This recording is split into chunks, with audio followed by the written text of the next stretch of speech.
Okay, we're live. Actually, no, we're not live, but we're recording with Rindal, who is a Bitcoin developer recently. I don't know. Have you recently come into the light more, or would you say that you've been around for a while? You can go ahead and introduce yourself. Rindal works for the Taproot Wizards, and he is somebody who recently has been doing a lot of hacking on Bitcoin. And yeah. Yep, that's right. So I'm at Taproot Wizards right now. My role there is I'm the CTO. My Twitter bio says artificer, which it's a Casey Rodomore word. It's like a wizard who imbues things with like magic, which I think like describes my job pretty well. I do my best to make Bitcoin transactions that are fun and magical and get people excited and interested in Bitcoin. I've been, we were talking a little bit before this. So I've been working full time in Bitcoin for a couple years now. Before Taproot Wizards, I was working on a non-custodial wallet project that involves a hardware signer, a backend service that provides co-signing in the event of like recovery and for like convenience spends and some other stuff. Before that, I was doing some kind of side of desk, like hobbyist development for Bitcoin. But most of my career has been in large scale distributed systems, infrastructure management. So think like really, really big cloud infrastructure and not just deploying that, but like how do you manage consistency and availability of like large scale infrastructure across like lots of geographic regions. So did a lot of that work for a long time. Before that, my background was in like large scale network security and classical cryptography. So I got into Bitcoin many years ago because I had a background in like cryptography, not cryptocurrency, but like actual cryptography and distributed systems. And so when I saw Bitcoin, I thought this is cool. It's a way that you can use economic incentives to solve a distributed systems problem that we didn't know how to solve before. And I kind of understood the like the way that certain cryptographic assumptions were used in Bitcoin to provide the properties that it has. Spent most of my career outside of cryptocurrency, but working with applied cryptography and like some of the other building blocks that cryptocurrency networks are built on top of. And so when I decided to get more heavily into cryptocurrency, I was much more familiar with the problem domain and like some of the other solutions in the space. And I think part of what I've been able to bring to the table at Taproot Wizards and at previous teams is that I have a lot of experience solving these kinds of problems in a way that's not encumbered by like the normal Bitcoin and Ethereum assumptions. And being able to like bring some of those solutions to this space, I think has been really useful. So I don't know. That's kind of a long and rambling intro. No, that's perfect. That's perfect. How did the Taproot Wizards snipe you? I think a lot of people and I mean, I say this jokingly, but in all seriousness, I think a lot of people in the Bitcoin community have long respected your takes. And I think they also have long respected that you seem to know what you're talking about on the technical side, which has been perhaps some of the criticism of the Bitcoin community in the last few years, and obviously this is what Eric and Udi have been, I think, sort of trying to champion at this point. What was it about the Taproot Wizard? Did you feel like this was an opportunity for you? And yeah, like we can sort of start. Like, I wanted to ask you about NFTs in general as well, just because this is sort of like the primary project of Taproot Wizards right now. But we can just start. Like, what about Taproot Wizards was able to kind of captivate you? Yeah, I mean, so I was really early to ordinals. I've been following Casey for a while now. He and I were on a Twitter space a couple of years ago where Fedimint, which is like a federated Chaumian eCash project. So Fedimint had raised a little bit of money from Blockstream for Eric Sirian, who's like the lead developer and maintainer of Fedimint, to be able to work on it full time. So I got on a Twitter space with a bunch of people, including Eric, to explain to people like what Xiaomi and eCash is and like why this project is interesting. And Casey was on that space, and I was like blown away by how like sharp he was and how much he knew, not just about Bitcoin, but about like the history of other cryptographic payment systems. And so I'd been following him for a while. I started playing with ordinals in the winter of 2022. He like wrote a blog post that described ordinals as being a way of doing like collectible Bitcoin. And that made a lot of sense to me. I had done a little bit of stuff with NFTs before, which like we can definitely talk about. It's kind of a fun story. But like it just became really obvious that, you know, there's people who online make their entire personality about Bitcoin. Like they collect Bitcoin t-shirts and posters and unique artwork and like all these things.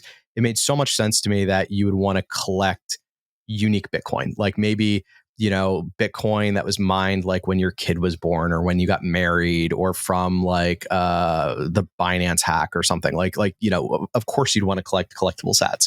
So I started playing with Ord, contributed some very crappy code patches, and then I was playing with it when Casey was making inscriptions happen. And I actually made the first inscription on mainnet by somebody other than Casey. So Casey did inscription 0, I did inscription 1. I made inscription 1 be a dick butt for a whole bunch of reasons. Like the dick butt was the art. And so, you know, inscriptions was kind of popping off. I put the dick butt inscription on a Sats card, which is like a NFC card that you can use to hand around Bitcoin. And Eric Wall. So I made this dick butt inscription. Dennis Porto, who has like written a lot about different cultural things in the cryptocurrency ecosystem, wrote a really interesting blog post in January of last year about ordinals. And he really kind of predicted the controversy like very well. And I think Eric Wall read that blog post and then made a Twitter post saying, hey, like there's this underpriced block space on Bitcoin and we can make NFTs out of it. And somebody responded and was like, not only can somebody do that, but inscription number 1 is a dick butt. And I responded to that and said, yeah, and it's on this card. And Eric posted like that screen cap from American Psycho where he's looking at the business card along with a picture of a Trump NFT that he had. And he said, I want this and this. I'm not going to explain further. So I went and inscribed Eric's Trump NFT and put it on a Sats card and like sent them a picture of it. And a day or two later, he DM'd me and said, me and Udi want to do a thing. Can I like pull you into a Telegram group? And I said, sure. So I had never talked to Udi before that. Like this was my first interaction with like Eric other than like, you know, trading replies on Twitter threads. So we all got in a group and they said, do you want to help us make a 4 megabyte single Bitcoin transaction? And like, I'm a Bitcoin developer. So the only correct answer is hell yes. So we like worked over the weekend to make the 4 megabyte Taproot wizard. So we did that. And that was a lot of fun. And it was kind of a skateboard trick on the blockchain. And then after that, like 2 weeks later, we inscribed the bulk of the collection. So the other like 2,085 wizards we put on chain. And so I like wrote all the software to do that and kind of like did the rubber meets the road part of the inscriptions. And after we did that, we got together as kind of a group. Like team is maybe too loose, but like the group of us that were working on this got together, and Eric and Udi laid out this vision of, you know, we could just go and sell these and like make a quick buck, but you know, there's an opportunity here to say, you know, NFTs are very good at community building, and what if we kind of harness the community building power of NFTs and direct that at, you know, helping people become better Bitcoiners and like pushing Bitcoin culture forward.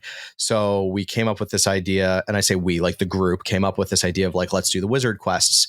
And so, you know, quest 1 was like you change your Twitter profile to have like a wizard in it. Quest 2 was you install a Lightning wallet and send $2 to the Human Rights Foundation. And then Quest 3 was like the wizard shower. And, the idea was like, we can give people incentives to interact with Bitcoin in ways that they like haven't done it before. So that happened. Taproot Wizards was kind of like a side of desk project for me for the next like 6 months or so. Like the team would message me and say, hey, we need help, inscribing this honorary or doing this thing. But, Udi and Eric and the rest of the kind of core team were mostly like running the Taproot Wizards effort. And a couple of months ago, I was working full time on this like non-custodial wallet that's aimed at consumers. And I got into that project because I originally, when I was leaving my non-Bitcoin job behind, I wanted to start a company to do like non-custodial like sports betting on Bitcoin using discrete log contracts. And so I built a prototype to do like a Super Bowl bet. And a friend of mine who he's like a software developer, he works at NVIDIA, he knows how to use computers. It took him like 2 hours to pick out which Bitcoin wallet he was going to use. And I was like, this is insane. Like we have to make this easy. So I spent like 2 years working on really accessible non-custodial wallets, and thought I was going to be doing that for like a decade. And Udi came to me a couple months ago and said, I think we're going to try to like raise some money for Taproot Wizards, and we're going to like make this a real company. There's like more vision here, and there's more of the stuff that we've been talking about, because we had been talking kind of the whole time. And the thing that was exciting to me about the vision, like, this is all long rambling way of you said like, what was the pitch? How did they snipe me? It was kind of two pieces. One of them is I had been working under this assumption that in order to get more people using Bitcoin for more things than just like you bury it in your backyard and you look at it once a year, like I think people need to actually use Bitcoin on a regular basis. In order to do that, we needed to start by making better, more accessible self-custody tooling, and then like the use cases would materialize. And this is something that in retrospect was like obviously untrue. Like, and it's really untrue to anybody who's ever done like product development. But for some reason, like that was the perspective that I had. And, watching the ordinals community in January of last year, if you wanted to trade ordinals, you had to set up a full Bitcoin node, compile the Ord wallet, which is like a Rust project, sync your node, and then you were doing like spreadsheet trading in Discord with a command line app. And people actually did it. Like they helped each other do it, and they stood it up. And then from there, we got like better wallets, and we started getting trustless marketplaces, and like the whole ecosystem blew up. And so it's really, really obvious that if you build the compelling use case and you can get people to kind of push through crappy UX to do that use case, then that's actually where you should be building. And so, the conversation that I had with Udi a couple of months ago was basically, if you look at what's happening in the ordinals ecosystem, it's a little microcosm, or it's a little terrarium-sized Bitcoin circular economy. Like 100% of the people in that ecosystem are holding their own keys. They are using Bitcoin as not just a store of value, but also a medium of exchange and a unit of account. And they're building non-custodial, trustless swap marketplaces using like PSBTs and like interesting wallet constructions.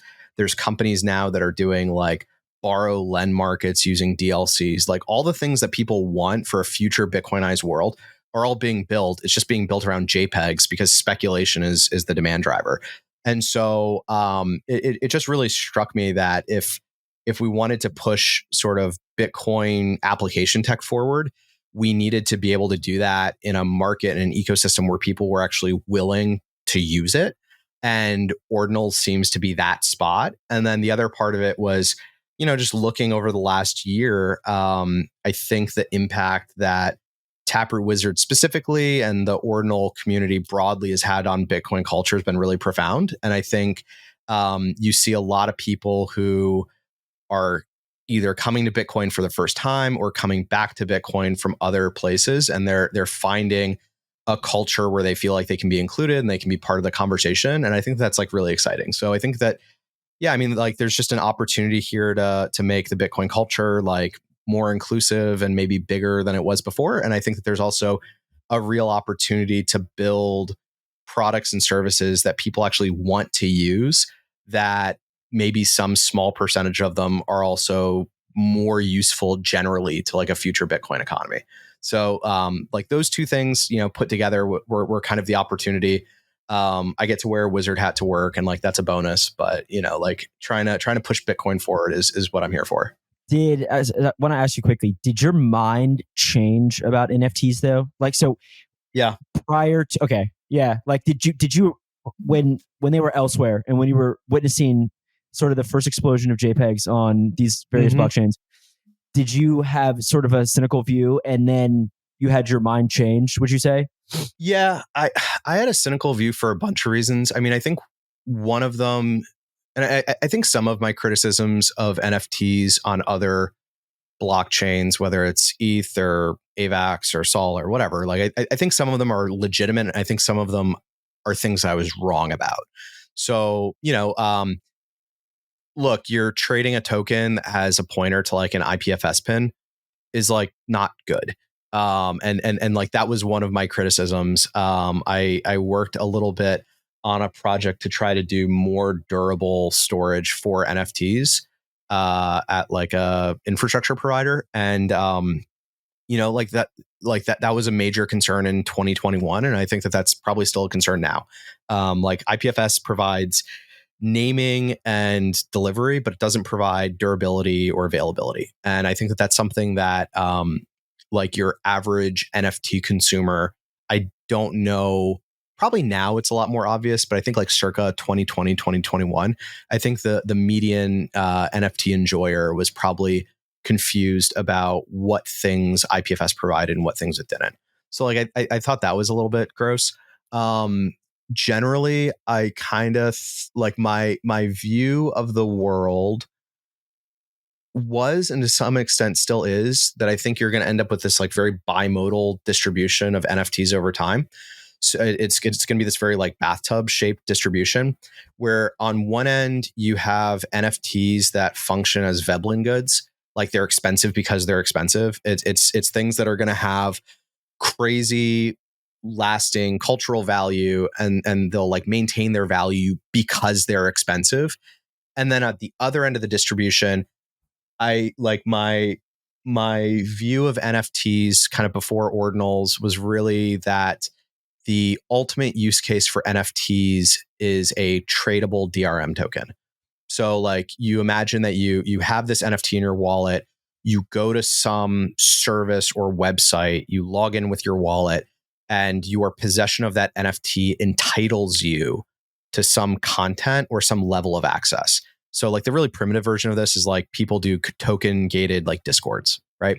But like I was working on a project at one point to do to actually tie like DRM entitlements. So imagine you have this like NFT in your wallet, you go to a site and now you can like watch a movie or read a book or listen to music or whatever. If I send you that NFT and it removes my DRM entitlement and grants the DRM entitlement to you, then what I have is like the virtual representation of like a movie. And like I send it to you and now it's your movie and I can no longer watch it and you can watch it because it's just a transferable DRM entitlement. And so if that ends up being like the utility case for most NFTs, then I think eventually the market value for those things ends up being some small like collectible premium above whatever the market rate for that DRM entitlement would be. So if a movie is $9.99 and you can get like the collectible movie, maybe that's worth another $10. And so this NFT is $20 in like a fair market value. So like my view of the NFT market was like over time in the limit, you're going to have a very small number of like hyper valuable Veblen good collectibles that like it's your Bored Apes and you pay a lot of money because like Jimmy Fallon had one on TV. And then like the rest of them are sort of sold next to the counter at 7-Eleven for $10 or 99 cents or whatever. Like it's people talk about like Fortnite skins as NFTs. I think the market value for NFT Fortnite skin is probably like 99 cents, right? So like that's going to be the bulk of them. I think the thing that is interesting about ordinals is because of the mechanics of Bitcoin, you're not going to do mass market like DRM entitlements on Bitcoin. So like that latter case can't really exist on Bitcoin in the way that we do ordinals now. Maybe there's some L2 that you can do, but like the way that we do them today, it just doesn't make sense economically. So I think the only reason to do ordinals on Bitcoin is for that kind of like Veblen good long-term like cultural impact thing. So I think we're going to have a lot of ordinals on Bitcoin that kind of go to zero, but you're going to have a small number where if they have cultural impact, then they're valuable long term because they're scarce and they're on Bitcoin, like all the data is there. And a thing that Udi said that really resonated with me was, if Bitcoin is digital gold, then these things are digital jewelry. And that like makes sense. Like the reason why, if you buy a $200,000 watch, it's not because there's $200,000 of precious metals in that watch. It's because there's a artificial scarcity around that watch, and you wear it as a form of conspicuous consumption to say like, hey, look, I can spend $200,000 on a timepiece that tells worse time than a $10 Casio. So, I think high-end NFTs are a similar thing. Like, if you spend 18 hours a day on social media and you make your PFP be $100,000 NFT, then it's a form of conspicuous consumption. And like, that's what people are paying for. And, I think that the thing that I had gotten wrong, early and was interesting to see in the ordinals ecosystem was like when this was popping off, I spent a lot of time in Discords and Twitter explaining the exact mechanics of how ordinals work. And like, this is the thing that you're buying. Like, you're not buying the image, you're buying a SAT that you're buying a UTXO that if you run this other software that provides this overlay on top of the Bitcoin transaction graph, it shows up in your wallet as an image. And I'd like very precisely explain this to people, and they'd say, yep, I understand, please take my money. And once I kind of understood, like, no, these are like informed consumers that are doing this because they're speculating or they're trying to do conspicuous consumption, then a lot of my, misgivings about NFTs like disappeared, and it like made sense. A lot of Bitcoiners, maybe they still have reservations, but they've come around to the notion that these people are more or less aware of what they're buying. Like, and that is like that's a big chasm to cross in many ways. It's a huge chasm. I think it's still reasonable for these people to have reservations. I mean, and I understand why they may still feel this way, and I also understand that they may not matter that much, and people are going to do whatever anyway. So, but okay, so I wanted to ask you. You did something kind of hilarious, which got some coverage, but you wrote this bot that, and tell me if I'll let you explain it, but you were essentially sniping tickers out of the mempool on these BRC20 tokens. So first I want to ask you, this was like, I thought this was pretty interesting. Certainly an example of MEV. I mean, sure. Eric loves talking about MEV on Bitcoin. And but this is certainly an example. But then also I wanted to ask maybe you can start with just your general view on BRC20s and the tokens on Bitcoin. And then also maybe this bot you wrote. Yeah, I mean, man, BRC20, like I have such a love-hate relationship. So I think Domo, who's the creator of like the BRC20 standard, brilliant. And I think the thing that he did that is really obvious in retrospect, but I think was a really smart move, was building BRC20s in a way that have this like open mint mechanic. Without that, like, so for people who don't know, like the way that BRC20 works, like BRC20, okay, so I've said the nice things about BRC20. I think it's a horrible protocol. Like, it's super inefficient and it's just kind of dumb. So the way that it works, and it's important to understand how this works, otherwise my bot makes no sense. So the way that this works is, so you make an inscription, okay? So inscriptions are like, you can put data on Bitcoin in a way that's like NFT flavored. And inscriptions take two on-chain transactions.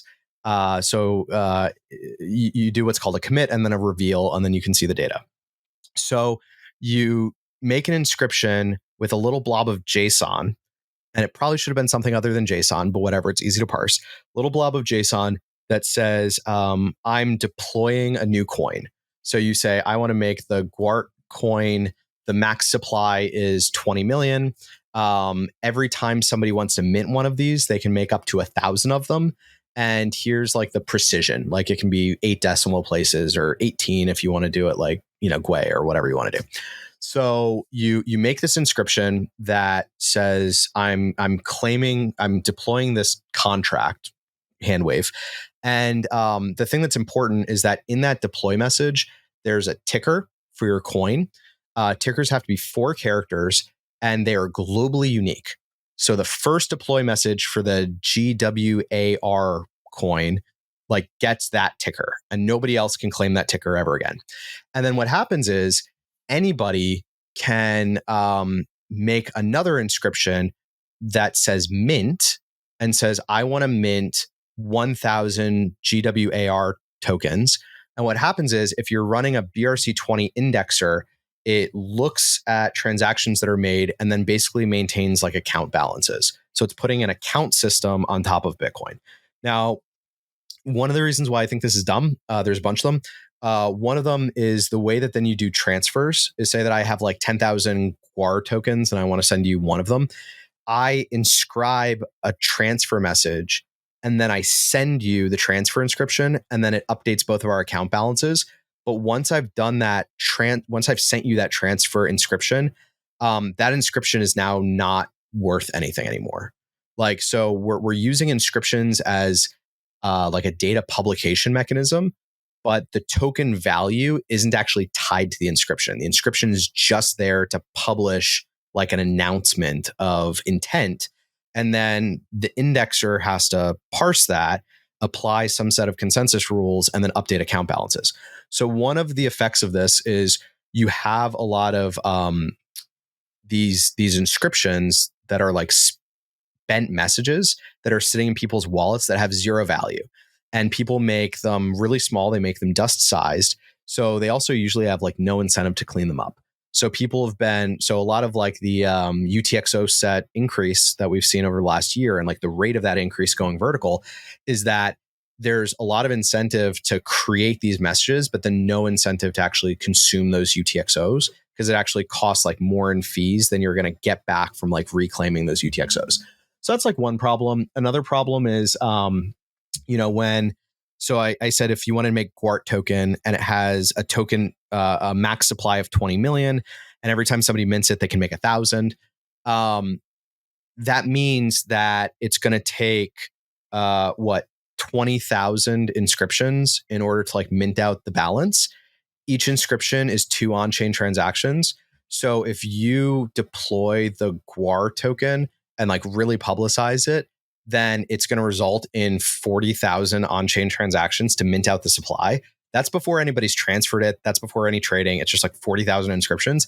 And then because the limit enforcement is done at this like external indexer and it's not enforced by Bitcoin consensus rules, if there's a maximum of 40,000 of these transactions that are going to be valid for getting like a Guar token drop, but there's high demand for it, there might be 100,000 transactions that try to get Guar, but only the first 40,000 of them actually get it. So we saw this dynamic a lot last summer where there was like a vampire token. It was like VMPX that it took, an hour to mint out, but then it took 3 days for the mempool to clear out all of these other mint transactions that never actually resulted in tokens, but still bloated the UTXO set and still drove up fees. So that's BRC20. So what I did was I wrote a bot that looks in the mempool for any of these deploy messages. And so if it sees you're creating a token called Guar, it would just copy the ticker and do a new token deployment with max issuance set to 1. And then it would jack up the fee. And so since this is a globally unique namespace, I would get the name and it would be a max supply of 1. So I turned all these tokens into NFTs. And so you did this sort of, I don't know, altruistically for a fun hack. Well, actually, the reason why I did it was Casey was working on Runes, which is like an upcoming token protocol. And the original spec was first is first, globally unique names. And I said, don't do that because people are going to write bots to snipe names out of the mempool. And he said, like, I don't think anybody would do that. So I went and did it for BRC20. That's awesome. I killed 266 BRC20 tokens. And I said, like, look, like somebody's doing it. Okay. So wait, let me ask you this. Could a miner have set it to the actual effective max balance or whatever, and then just sniped it? So like in theory, one of these mining pools could have started front running the ticker symbols and then just scooping the supplies. 100%. Interesting. Okay. Yes. Okay. What do you think about Runes? This is the Casey, the creator, founding father of inscriptions and ordinals. He's launching a new token protocol. It uses the actual UTXO set, and as opposed to. So yeah, go ahead. What are your thoughts on Runes? And yeah, I mean,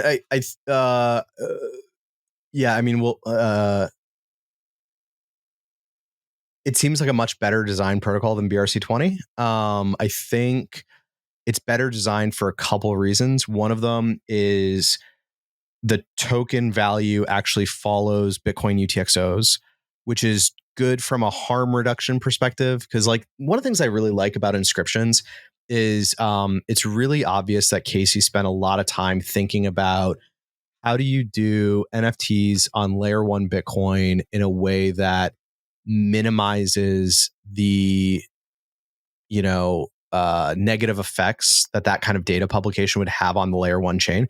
So like with inscription specifically, the data goes in a portion of the transaction that actually never has to be validated. Like it doesn't add additional validation costs onto nodes. It's prunable. It's downloaded once, but then it doesn't go into the UTXO set. So it's like the least harmful way that you could do data publication on Bitcoin. And it's like very thoughtful. And so Runes is a similar thing where the value of the token actually is bound to UTXO. And when you want to transfer a Rune token, it actually consumes the UTXO and creates a new one.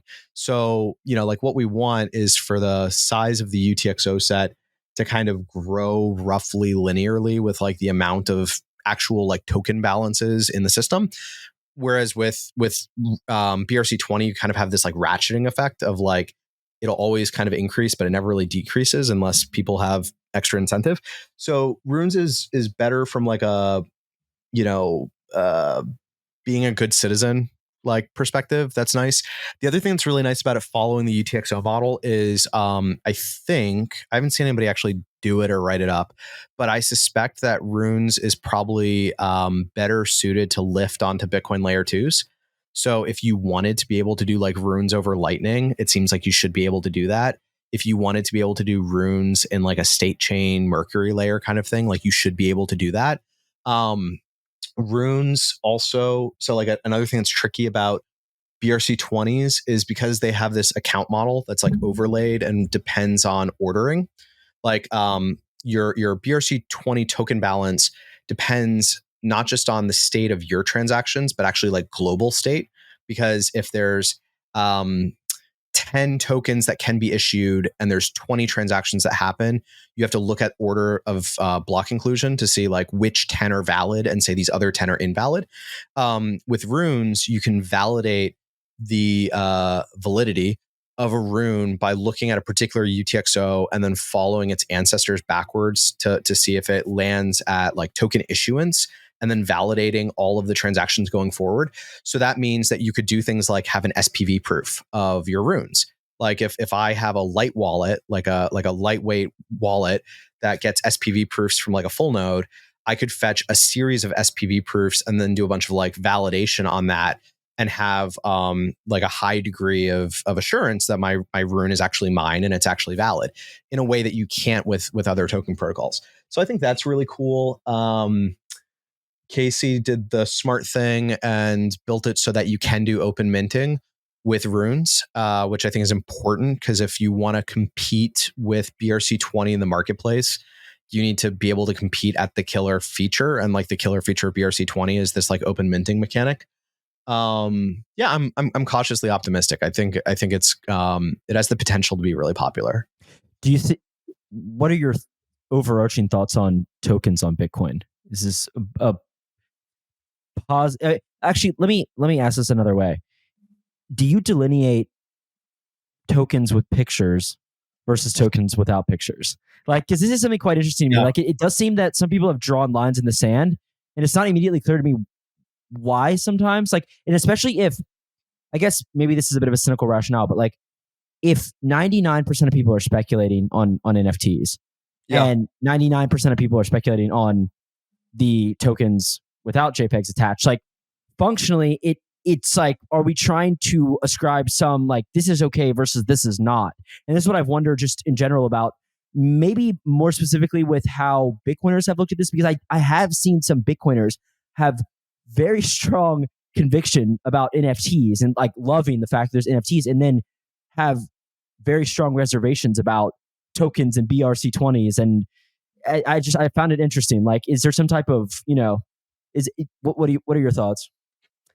Yeah, I mean, so I'm probably like I'd say that my view is a little bit more nuanced than like NFTs good, tokens bad. If you had to flatten it to something, I'd say I'd probably flatten it to NFTs fine, most tokens bad, but like I'm still, it's something that I'm always reevaluating, and I think my rationale for it makes sense to me. I'll say this out loud, and then like tell me if this makes sense. And like if I'm making some huge like logical fallacy, like I'd love the feedback. But so okay, let's like start with the primary use case for everything in crypto is speculation. Like even Bitcoin, if you're like a hardcore like sound money, laser-eyed book of safety maximalist, and you say I buy Bitcoin because it's the hardest money and because I want to preserve my purchasing power over time. That's like a thing that people will say, like, unironically and just like dead serious. Even if that's your perspective, you are still speculating on the value of Bitcoin, because like preserving purchasing power means that it's going to be worth more in the future than it is today, or at least the same amount in like dollar denominated terms, right? And if you hold this view about Bitcoin, then you probably also hold the view that fiat is inevitably going to be debased down to zero. And so preserving your purchasing power necessarily means that Bitcoin has to go up in fiat denominated terms. Otherwise, like, what are you doing here? So most people are speculating on Bitcoin and other cryptocurrencies. The only people who aren't using Bitcoin for speculation, in my view, are people who have like an actual medium of exchange, like marketplace reason. Like early days of Bitcoin, you bought Bitcoin because you wanted to buy drugs on the internet. You're not speculating on Bitcoin. You're buying, Molly on the internet, and this is like the only way. I had some friends that needed to get out of Ukraine when Russia came over the border, so we got them some Bitcoin. They traded it for a car and drove away. They didn't care about like the future value of the Bitcoin. They like, this was the only way to get money to them. So those use cases do exist, but I think those are the minority use cases in like 2024. So, okay, everything is speculation. Fine. I think that if you wanted to draw a distinction between speculation on NFTs and speculation on fungible tokens, a reasonable way or reason to draw that line would be, you could say all fungible tokens, at the end of the day, they're like they look like monies, right? Like you use them for different things, like Ethereum.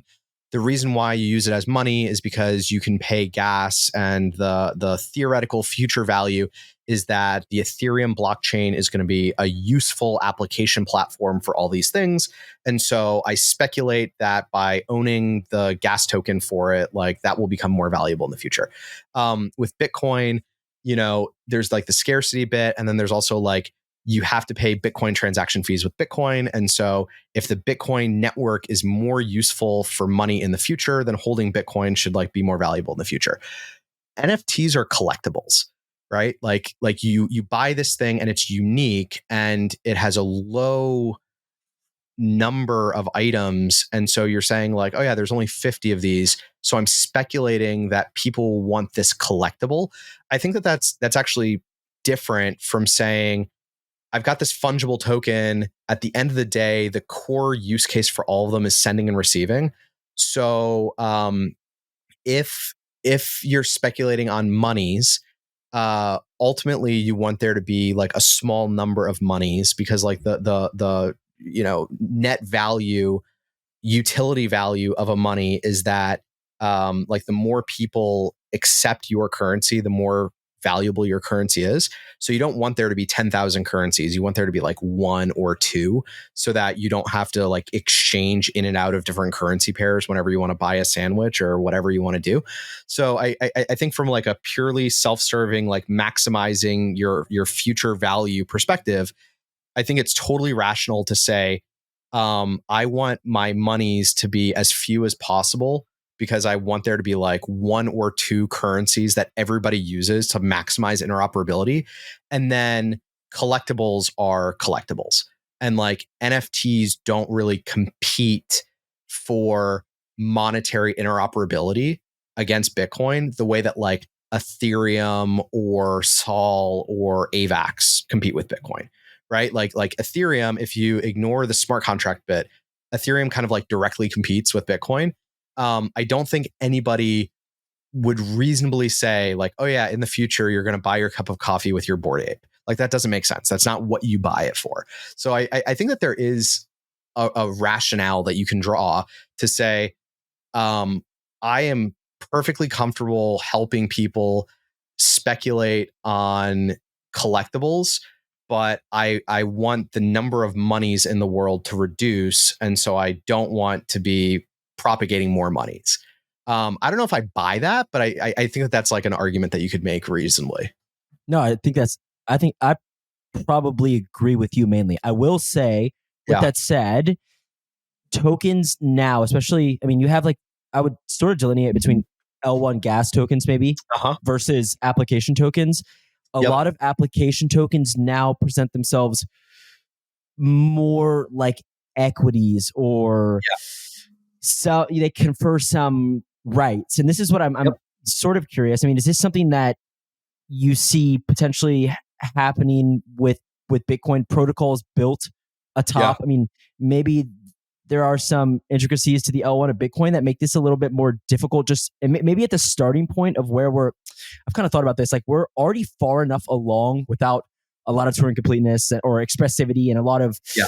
dexterity upon which to build. We may be in a good spot with Bitcoin in like sort of the base layer, preserving some of, I don't know, maybe the more monetary use case. But I am curious if you see these tokens ultimately evolving into something like, you know, a Uni token or an Aave token, or like something that confers some type of rights that they're I don't think Yeah. they're not saying we're going to go to the supermarket and buy, you Yeah. know, groceries Yeah. with Uni, Yeah. but they are Yeah. conferring sort of another type of right. Yeah, I mean, like I think like the two. So for everything I just said, like take all that I just said and throw it in the trash, right? Because like or you know maybe put it to the side. I think there's like two carve outs that are kind of interesting. One of them is I think stable coins are actually kind of interesting. The question about like do you do collateralized or do you try to do some like algorithmic thing is like a good question, but like at the end of the day, I still have to pay my bills in dollars, and so you know, one of the things that I think the Bitcoin ecosystem could benefit from is like, you know, if more Bitcoiners looked at like Aave or something and said, how could we build that with better trust assumptions? It would be really nice as a Bitcoiner to be able to go and like borrow some fiat against my Bitcoin without handing it to a custodian. Like that's a useful thing if you believe that Bitcoin should only be money. And then the other class of tokens that I think might have some, I'll call it legitimate utility to separate it from saying like, oh yeah, we're going to issue a token and it's like a governance token. but it's a governance token that doesn't actually control anything. You just get to like vote on what our intern puts on the Twitter account, which is what a lot of these end up being. I think that there actually have been some interesting tokens that have been used where, like at the end of the day, the utility of it is to over collateralize bonds for trusted roles, where if somebody in that trusted role abuses their power, it drives down the value of their bond. And so they have economic incentive to act correctly. So, like, two really good examples of this. One of them kind of outside of Bitcoin is like Thorchain, like manages its Bitcoin wallet, right? By having like, for people that don't know, like Thorchain is this L1 for basically doing it's kind of like a DEX between different L1s. So if you want to swap like Bitcoin for ETH, you can like do it on Thorchain. And the way that works is, they've got to have a big wallet full of Bitcoin. And like, how do you make sure people don't just abscond with the Bitcoin? And the way that they do it is that wallet is like a 40-person threshold multi-sig using like MPC, and all of the signers have to put up a bond of rune token. This isn't like Casey's runes, but this is like another rune token that that's like more than the value of the Bitcoin. And rune is only valuable to use for exchange fees on Thorchain. So if they like run away with all the Bitcoin, then nobody uses Thorchain anymore, and they just lit all of that rune on fire. That rune is worth more than the Bitcoin, so they have like economic incentive. There's a similar thing in the pure Bitcoin ecosystem that most like hardcore Bitcoiners actually don't know exists, which is in the BISC exchange. So BISC is a super based peer-to-peer exchange for Bitcoin. So if you want to buy Bitcoin with like cash by mail, you can literally do that on BISC. You can like mail somebody a bag of cash on BISC and get Bitcoin. And there's a bunch of trusted roles in the BISC protocol where there's like arbitrators for mediating trade disputes. There's like the person who owns the DNS domain. There's the person who runs the Twitter. There's like the people who own the GitHub. If those people were malicious, they could cause a lot of damage to BISC, and they could like steal a lot of money. So the way that BISC manages that is they have a colored coin called BSQ, and the only utility for BSQ is paying BISC transaction fees. So if you want to be in like a trusted role in BISC, you have to buy a bunch of BSQ from the marketplace and post that in a bond. And then there's a BISC DAO that can vote to slash your bond. So if you're like the guy who's running the BISC Twitter and you start abusing that power, then they can like light your stake on fire. And it's a way that they can provide like economic security. So I think, with Bitcoin, as people are working on new L2s, I think a lot of the new protocols that people come out with on Bitcoin are ultimately going to reduce down to like multi-sigs. Like they're basically going to be like multi-sig security models. And so if you need to have crypto economic trust that those signers aren't all going to collude and steal the bag, you have to have them be able to lose something that's more valuable than the bag that they're signing for. And one way to create that is by having a token whose value isn't tied to Bitcoin directly, but is tied to your layer 2. And I think that that's like a model that a lot of Bitcoiners are uncomfortable with. But unless we get, way more expressivity in Bitcoin, I think that that's going to be the best that we can do. Interesting.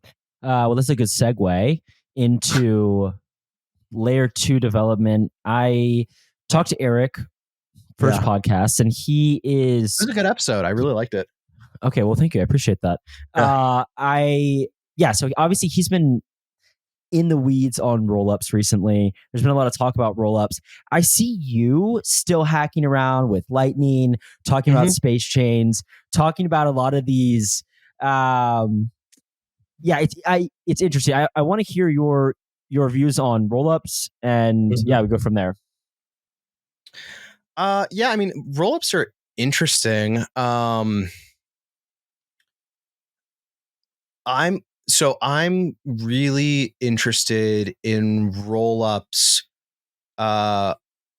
more. Okay. I don't think the final ultimate solution for scaling on Bitcoin, whether it's just like scaling throughput or scaling expressivity, is going to be exactly like what we have with rollups and other ecosystems, for a bunch of reasons. Like one of them is just the amount of like just the amount of state that would have to go on chain like every block or every 6 hours, or like however you want to design your system. Like Bitcoin is going to have small blocks for the foreseeable future. I don't think you're going to have all the state beyond Bitcoin forever. Like I think the only way that Bitcoin scales is to get state off of the main chain. I think a lot of the work that's been done on Starks and better Snarks to enable rollups is actually the interesting thing. And I think what's going to be really interesting is whether it's Validiums or other constructions where you're like posting proofs onto L1 and being able to validate those proofs on L1, but you put data availability somewhere else, I think is ultimately like where we're going to want to end up. Like, I think if you had something where it's like, you and your 1,000 closest friends are sharing a UTXO and there's some proof of publication ledger a la state chains to make sure that sort of when you have like soft finality between like proof data actually being published somewhere, to make sure there's not like double spending happening kind of at those like soft finality checkpoints. What would be great is if you end up in a situation where like the happy path is you have these like really minimal scripts that just sort of post proofs every however often. If you want to get coins in and out of these constructions, you have marketplaces where people can do kind of atomic swaps between like Lightning and these coin pools, or between like L1 and these like coin pools. And if you have to do the unilateral withdrawal, then you're posting giant proofs and witness data, and like that's all fine. But I don't think you're going to want to put all of like the proof witnesses in every Bitcoin block or something, because I think it just like limits how many accounts or how many virtual UTXOs or whatever it is you can actually support the chain. I think Lightning. I'm not super bullish on Lightning for end users. I think Lightning as settlement between other L2s or as settlement between other like always online entities makes a lot of sense.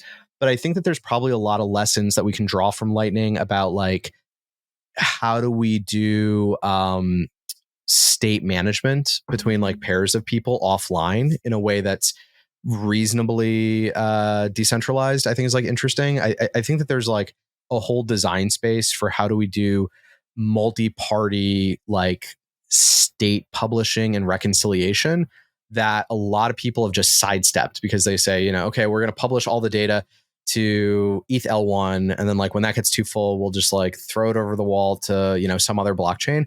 I think people have like avoided that problem, but I think at the end of the day, like what we're gonna have to get to is like this data is shared between contract participants, and if it gets lost, it gets lost, and like you lose your money. So don't lose it, and maybe you outsource it to other people. But yeah, I don't know. I don't know if that actually answers your question. I'm excited about rollups. I'm more excited about the work that rollups are funding. Like if we end up with like really, really efficient ZK provers and verifiers, and that's all paid for by rollups, but we do something other than rollups, I think that's a great outcome. Yeah. Okay. I want to like go back to something you said a little bit earlier, and now I'm just kind of zooming out, and you can take this however you want. What do you think people need? Okay, so I'll tell you what we've kind of discussed so far. Like collectibles on the L1.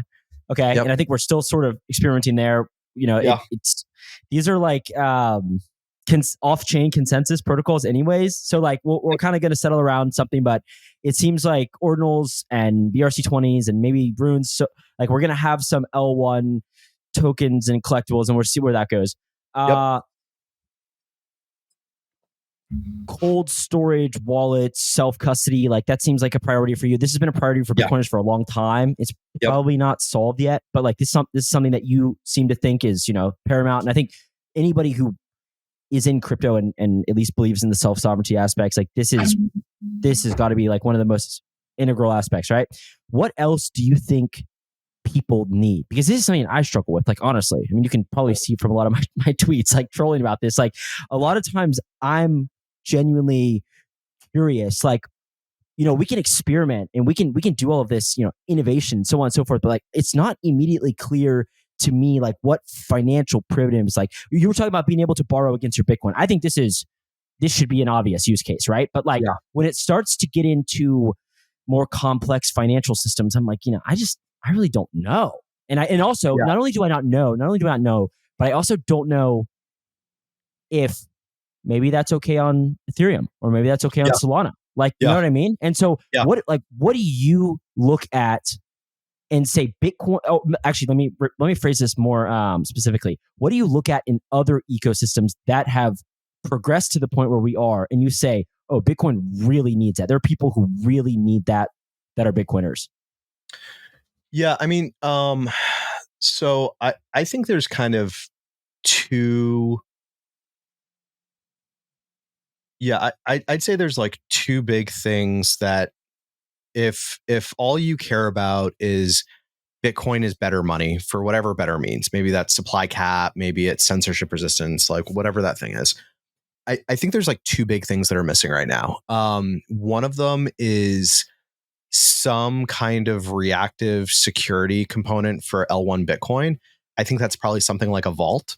I'm really, really, really interested in vaults.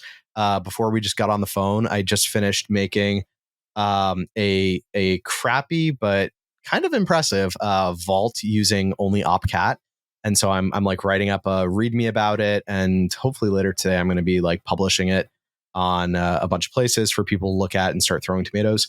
But like if you think Bitcoin is going to be a long-term store of value, this idea that if somebody finds your keys or a signing quorum of your keys, then just like money gone and there's nothing that you can do about it. I think that actually materially limits the amount of value that can be stored in Bitcoin. Because like there's some threshold where people, institutions, whatever, are going to say like above this level, like I can't. You were joking the other day about the ETF funds being stored on an open dime. Dude, yeah. That cracks me up. Yeah. Well, it's funny because like saying that. if you look at that, if you look at that ETF, their address management and like on-chain behavior is indistinguishable from an open dime. So until I see otherwise, I'm just going to assume that it's on an open dime. It's like legacy addresses. They never reuse them. They send everything in one transaction. Like that's an open dime, my guy, like straight up. So I think vaults, or if it's not vaults, something else that provides like reactive security is critical. And then, I think the lower value payments story is still a mess. Like, I don't think Lightning is the ultimate solution for end users for a bunch of reasons that are, I think, actually unsolvable with the way Lightning works. Like there's like the so there's just like a pure scaling component of like, we don't have enough blockchain space for everybody to have non-custodial Lightning channels. But if you could like wave that away, liquidity management is like really hard in an end user setting. And then the liveliness and like online requirements are just very hard to build in like a non-custodial end user scenario. And I think that like, what's interesting about Lightning is it obviates the on-chain footprint for individual transactions, but it doesn't actually scale UTXO ownership. So that's like the first problem of like, we don't have enough chain space. But then the other thing is in exchange for not having to consume blockchain space for all these payments, you take on data availability, consistency, and liveliness problems that are totally reasonable if you're like running servers like highly available all the time, but just like don't work on mobile phones. And people are working on solutions to those, but they all come with trade-offs that kind of push up on whether or not these things are non-custodial and how big they're going to scale. So all that's to say that I don't think we have a construction yet that's going to let a billion people do payments like with Bitcoin on any layer. I think actually the best example of what I would love for this to look like is there's an ETH wallet called Argent that uses God, what is it? Now they're using Starknet, but before that they were using something else. ZK Sync. ZK Sync. Yeah. And like, you download this wallet. Like you can download it right now. You hit receive, it shows you an address. You can like send me an email with that address and then turn off your phone, and I can like go and hit send, and like you get the money. It's like the L1 send receive experience, but it's like on an L2. There's some trade-offs with that. Like they have soft finality trade-offs. Like it's a roll-up that has like questionable decentralization story, like yada yada. But if you just take that as like the end user experience, because like what people expect in 2023 is they want, Cash App or Venmo. Like you install an app, I install an app, I send money to your username, and you have the money now. And there's no like, oh shit, I couldn't find a route. Like none of that exists, right? And I think the thing is that I think, especially in the Western world, most people are going to use whatever's the most convenient, unless something else is like 10 times better. And I think for most people, that's going to be your Venmo, your Cash App, eventually some FedNow thing. Where like the reason why ordinals has kind of taken off, I think, is because ordinals speculation is 10 times better than the next best thing, and you can't do it using Venmo. So I think in order to make payments happen on Bitcoin, you can't have a worse end user payment experience. You actually have to have something better. I think if we just got up to kind of Venmo level UX, people are still going to use Venmo because it's not better. So then we have to figure out like what are the use cases or the applications that make people actually use Bitcoin. Maybe that's, the sound money story is good enough that people, if they have kind of UX parity between like Venmo and this Bitcoin wallet that doesn't exist yet, maybe people over time start preferring Bitcoin because it has like the supply cap. Maybe it starts taking off in places where there's like more capital controls, or maybe we start using Bitcoin. Maybe if the Bitcoin payment velocity problem gets solved, then it starts being more attractive for people to accept Bitcoin for like online services, because it's like cheaper and easier, and like the developer experience is a lot better. And so maybe that's how you bootstrap it, is like people use Bitcoin to pay for online goods and services, because typing a credit card is still a pain in the ass, and Apple Pay hasn't had 100% penetration yet. So like maybe that's the route that we use to get to payments. But I mean, I don't know. Payments is hard. But I think generally like the things that are missing in Bitcoin, if you just want to use it as money, are reactive security on L1 and like more scalable end user payments infrastructure. I think without those things, Bitcoin ends up kind of just looking like gold long term, but like not even like great gold without vaults. And if you're into Bitcoin because you want to knock over fiat, like I've got bad news for you. Like the treasury doesn't look at gold and like get worried about it. Like fiat isn't afraid of gold. Fiat would be afraid of permissionless internet money that's pervasively used on the internet around the world. Like that's actually a threat to fiat. So I think if like the kind of ossificationists, I think miss this point, which is like supply cap alone doesn't mean that Bitcoin eats the world. Like people have to actually be able to use it at scale, and right now they can't.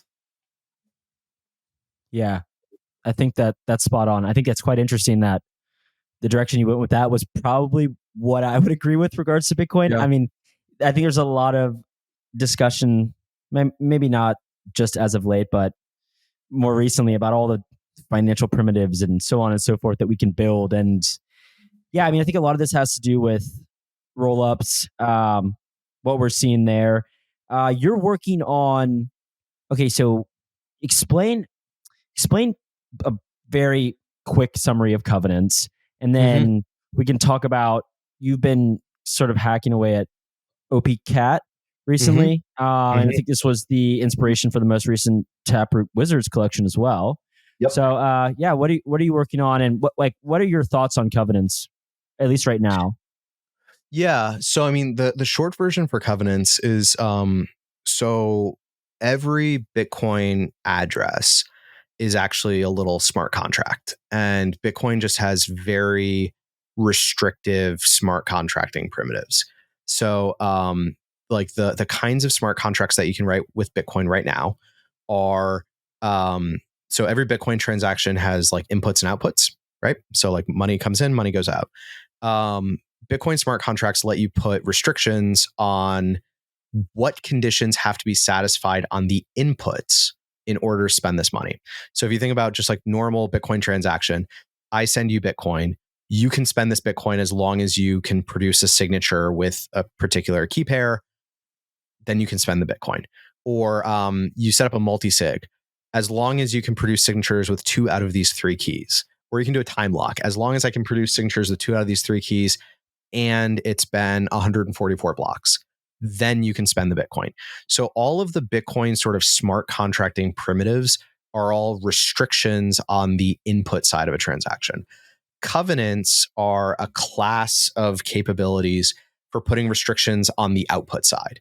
So imagine if you had coins that, yeah, you've got to produce a signature with a given key or a set of keys, but also you can only spend those coins to a particular address.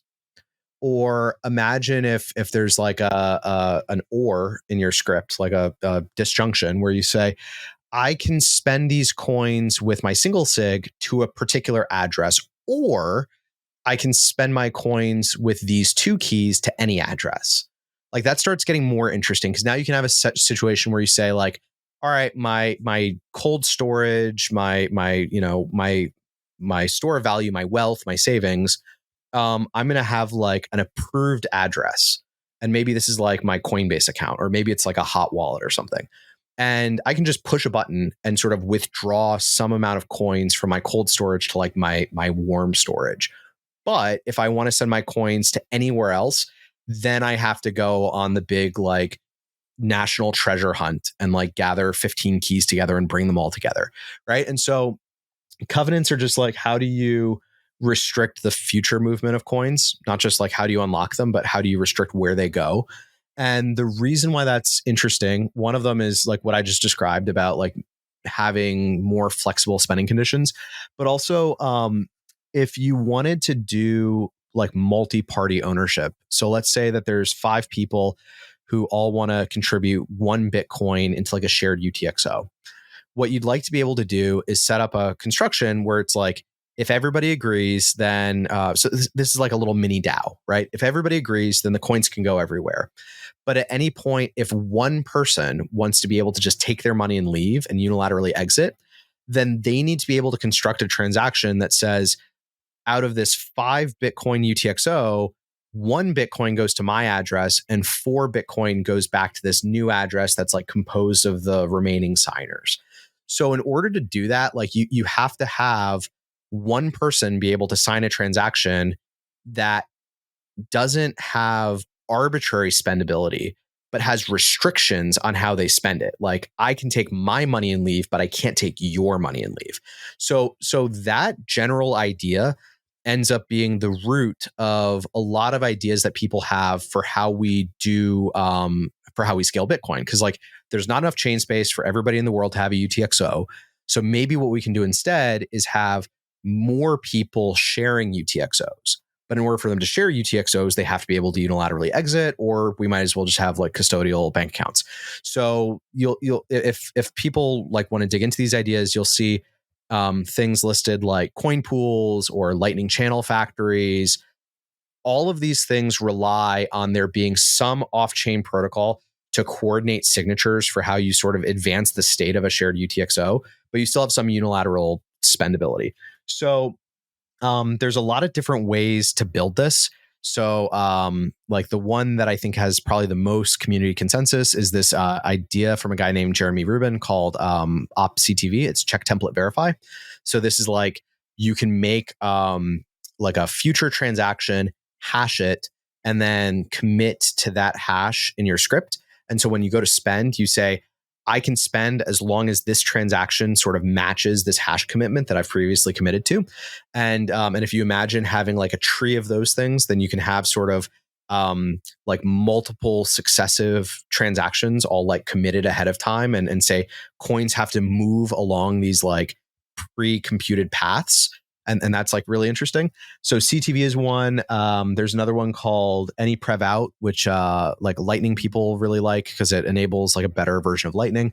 But there have been a lot of other proposals that have come out for different ways of doing covenants, and there's been some amount of bike shedding on it. And like the meat of the discussion is like, do we want covenants that are super general and super powerful, but could open up like MEV or could open up like applications that we don't want on Bitcoin?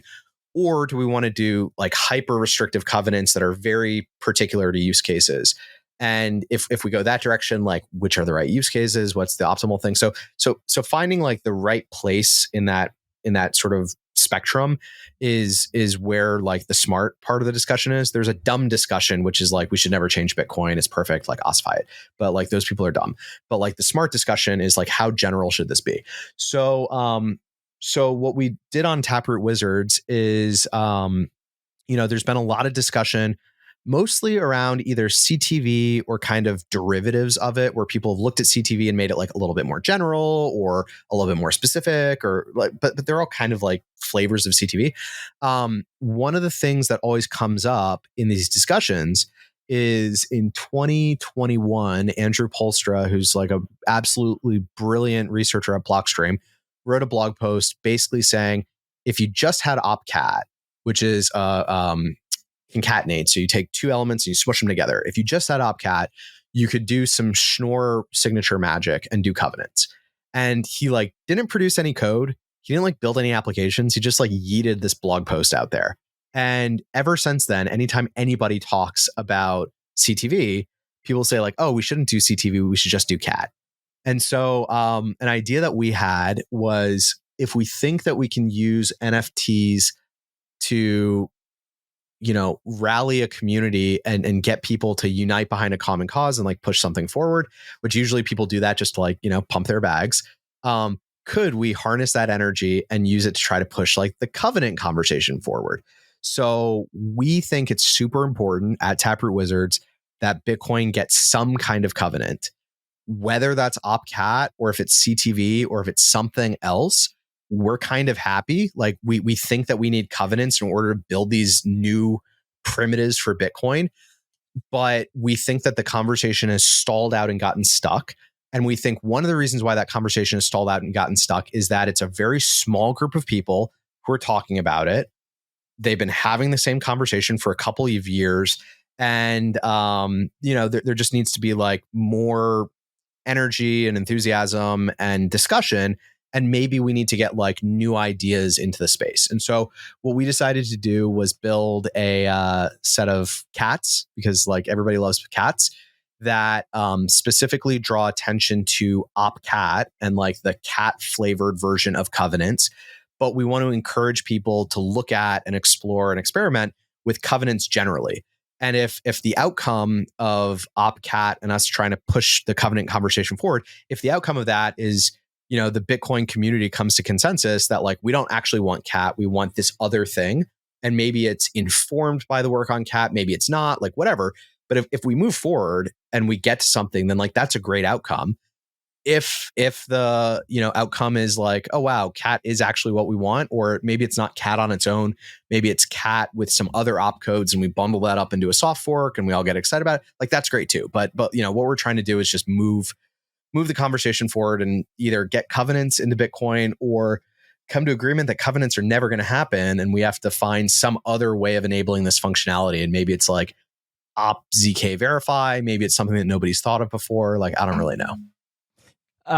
You wrote a pretty long tweet just a couple days ago about something you had worked on that was specifically with regards to cat that said something. I don't know if I honestly, I can't recall exactly what you said, but the essence was this can enable recursive covenants. Is that right? Like if parsed together correctly, and like, I don't know, you could probably explain better than I can, but for the Bitcoin community, hearing recursion and recursive covenants is oftentimes like a big trigger. I don't know, red flag, but yeah. I mean, it goes beyond even some of the more, I would say, willing to innovate, willing to, I mean, when you start talking about recursion, people are like, oh, this is really bad. Like this is really, really bad. So what were your conclusions with that? Also, my friend Post Capone is like demanding that I ask you a lot about OP-CAD and like what Yeah. the different hacks are with it. So I'm interested Yeah. to hear specifically about that, and then we can move on. Yeah, I mean, so on recursive, yeah. So let's talk about recursive covenants for a second, and then like let's definitely talk about cat, because I've been like living the cat life for a few days, and I've learned a lot about what you can do with cat and what you can't do with cat. And man, it is ugly, but it works. So I think the recursive covenants thing is a little bit of a red herring. So there's been like a lot of covenants FUD over the years, and there's a real I forgot what it's called. What is it, like Brandolini's principle? Or, like there's this like bullshit asymmetry principle, right? So I think that like really bites us here a lot. Where one piece of covenant FUD was like, if we have covenants, then people are going to put our coins in like these covenants that you can only spend to government whitelists or blacklists, and that's like easily dispelled FUD. The recursive covenant fear, as far as I can tell, is rooted in this idea that like, if we have recursive covenants, then your coins can get stuck in a covenant that they can like never escape from, and it'll like burn your coins. And I think that that's not really rational for two reasons. One of them is one of the things that we celebrate in Bitcoin is anytime you lose your keys, it makes everybody a little bit richer. So if somebody wants to like burn their coins by sending them into a black hole covenant, then like, fine, like, thank you for pumping my bags. The second thing is even with a like enumerated covenant like CTV, where you have to so with CTV, you have to explicitly define all the future paths and like hash them and then commit to that hash. I can make a CTV chain that's 100 million transactions long. So if your coins are stuck in a contract that's going to take 100 million transactions to unwind, it's basically never ending. Like your great, great, great grandchildren will be living under the boot of my smart contract, because like it hasn't unwound all the way yet. So, the thing that recursive covenants give us is, from a programmability and composition perspective, like it's a lot easier to reason about a little block of code that's like recursively defined than it is to say like, okay, I need to enumerate this tree of 10 million states and then be able to like invariant check all of them to make sure that that's all sane. Maybe that's worth doing, but I think that there's also like this gets into the practicality point. Like if we're trying to build like a UTXO sharing protocol that I'm going to be doing on my phone and you're going to be doing on your phone, then every time we exchange state, we're both going to have to be able to recompute like what the address is that we're sending to. And if recomputing that address requires that you compute this like billion state tree, hash it all, send it back and forth, and then like, oh, your hash is different from my hash, so now we have to like bisect and figure out like where we disagree. If it's like a recursive covenant, then you just say like, all right, here's the code, here's the invariance, and like done. So I don't know. I think that the fear is overblown, and like we might be missing some practical engineering benefits by just like ruling them out. If somebody can say, here's the bad thing that recursive covenants enable, so we don't want it, I think that's a great conversation to have, and we should have it. But so far, most of what I've heard is like, I don't want my coins to end up in like the never-ending black hole, and like I don't think that's actually a real thing. Yeah, I want to ask you something along those lines. I was talking to somebody who he's not a core dev, but he's building on Bitcoin, and he's somebody he's building with DLCs right now. Like he's truly building with discrete log contracts. Somebody who I think is very sharp, and not that I have a really good gauge on that when it comes to technical stuff, but this is somebody who I think understands the Bitcoin code very well. And he was talking to me, and I was asking about CTV, because this CTV now has been probably the most discussed, I would say, covenant in the past year or so. And there does seem to be, I don't know, some vague consensus forming around this, right? And there's even there's back and forth conversations on Twitter now about this between people who may be sort of in the old guard and then the newer, I don't know, builders. And there seems to be like some productive conversation being had. Yeah. I talked to this kid who, and the reason I'm telling you that he is a builder is because I think this is relevant to what I'm about to say. He said, look, like CTV would probably even help us, or covenants in general would help us. But he was like, we were I was talking about how I was going to interview you, and he was like, "Look, there are like 3 or 4 people looking at these things." And this Yeah. was his concern. And I mean, this is what he was saying. And we saw, I mean, just earlier today, I saw Shinobi mention that, you're the one hacking away on OP-Cat. And like, you're the one who's figured out that this enables some type of recursive, implementation or whatever. But I did find that very interesting because I've been, as somebody who kind of tries to understand to the extent that I can from the non-technical side, but say, okay, look, this like CTV seems like pretty well looked over and seems like pretty, like I think there's a lot of people who are saying like this could be the covenant we need to put in. But I was really interested to hear a young kid who I think like closer to my age, younger, and he's saying like, look, like I love the idea of building on Bitcoin, but I'm telling you right now, there's like 3 or 4 people looking at these things, and like Peter Wheeler is retiring, or and I thought that was really interesting because I don't know that. So I mean, what are your thoughts on like Bitcoin Core? Everybody seems to be working on their own kind of like little project, and then how many people are there that really understand this stuff that are saying like, we need to battle test this for X amount of time? And I'll just add one other thing. What he was saying, which I thought was quite interesting. He was like, look, we need 5 Reindals for a year, and we need Jack Dorsey to pay these guys to try to break this stuff, like truly break this. And at that point, we can kind of come to some consensus, because I mean, I don't even know that he thought anything was ready yet. But I don't know. Like, once again, I'm not taking a side here, but I'm just interested to hear your thoughts on like how many people you think in the Bitcoin community are really like digging into the stuff, maybe to the extent that you are. I think it's a really small number, and so I really like CTV. Like the fork that I would run tomorrow, like literally tomorrow, is James OB, who's like a Bitcoin Core contributor, put out a software proposal called Cov Tools, which was like CTV, APO, and a thing called OpVault, which gets you vaults, which is like, I mentioned before, the 2 things that we need are like reactive security on L1 and like better L2 scaling. Vaults solve the first one. So like I would literally run that tomorrow. I think one of the things that's like been challenging about the CTV conversation is, and one of the reasons why I liked Vault is, it's like hard to articulate to the median Bitcoin user like why CTV matters. And I think, especially before ordinals, but even now, I think it's like really, really hard to articulate what the scaling challenges that Bitcoin has and why we have to solve them. And there's a little bit of a chicken and egg thing where I think a lot of people will say things like, there's not actually enough demand for Bitcoin transactions to force us to do scaling. So like we'll cross this bridge when we get to it. I think the flip side of that is, like I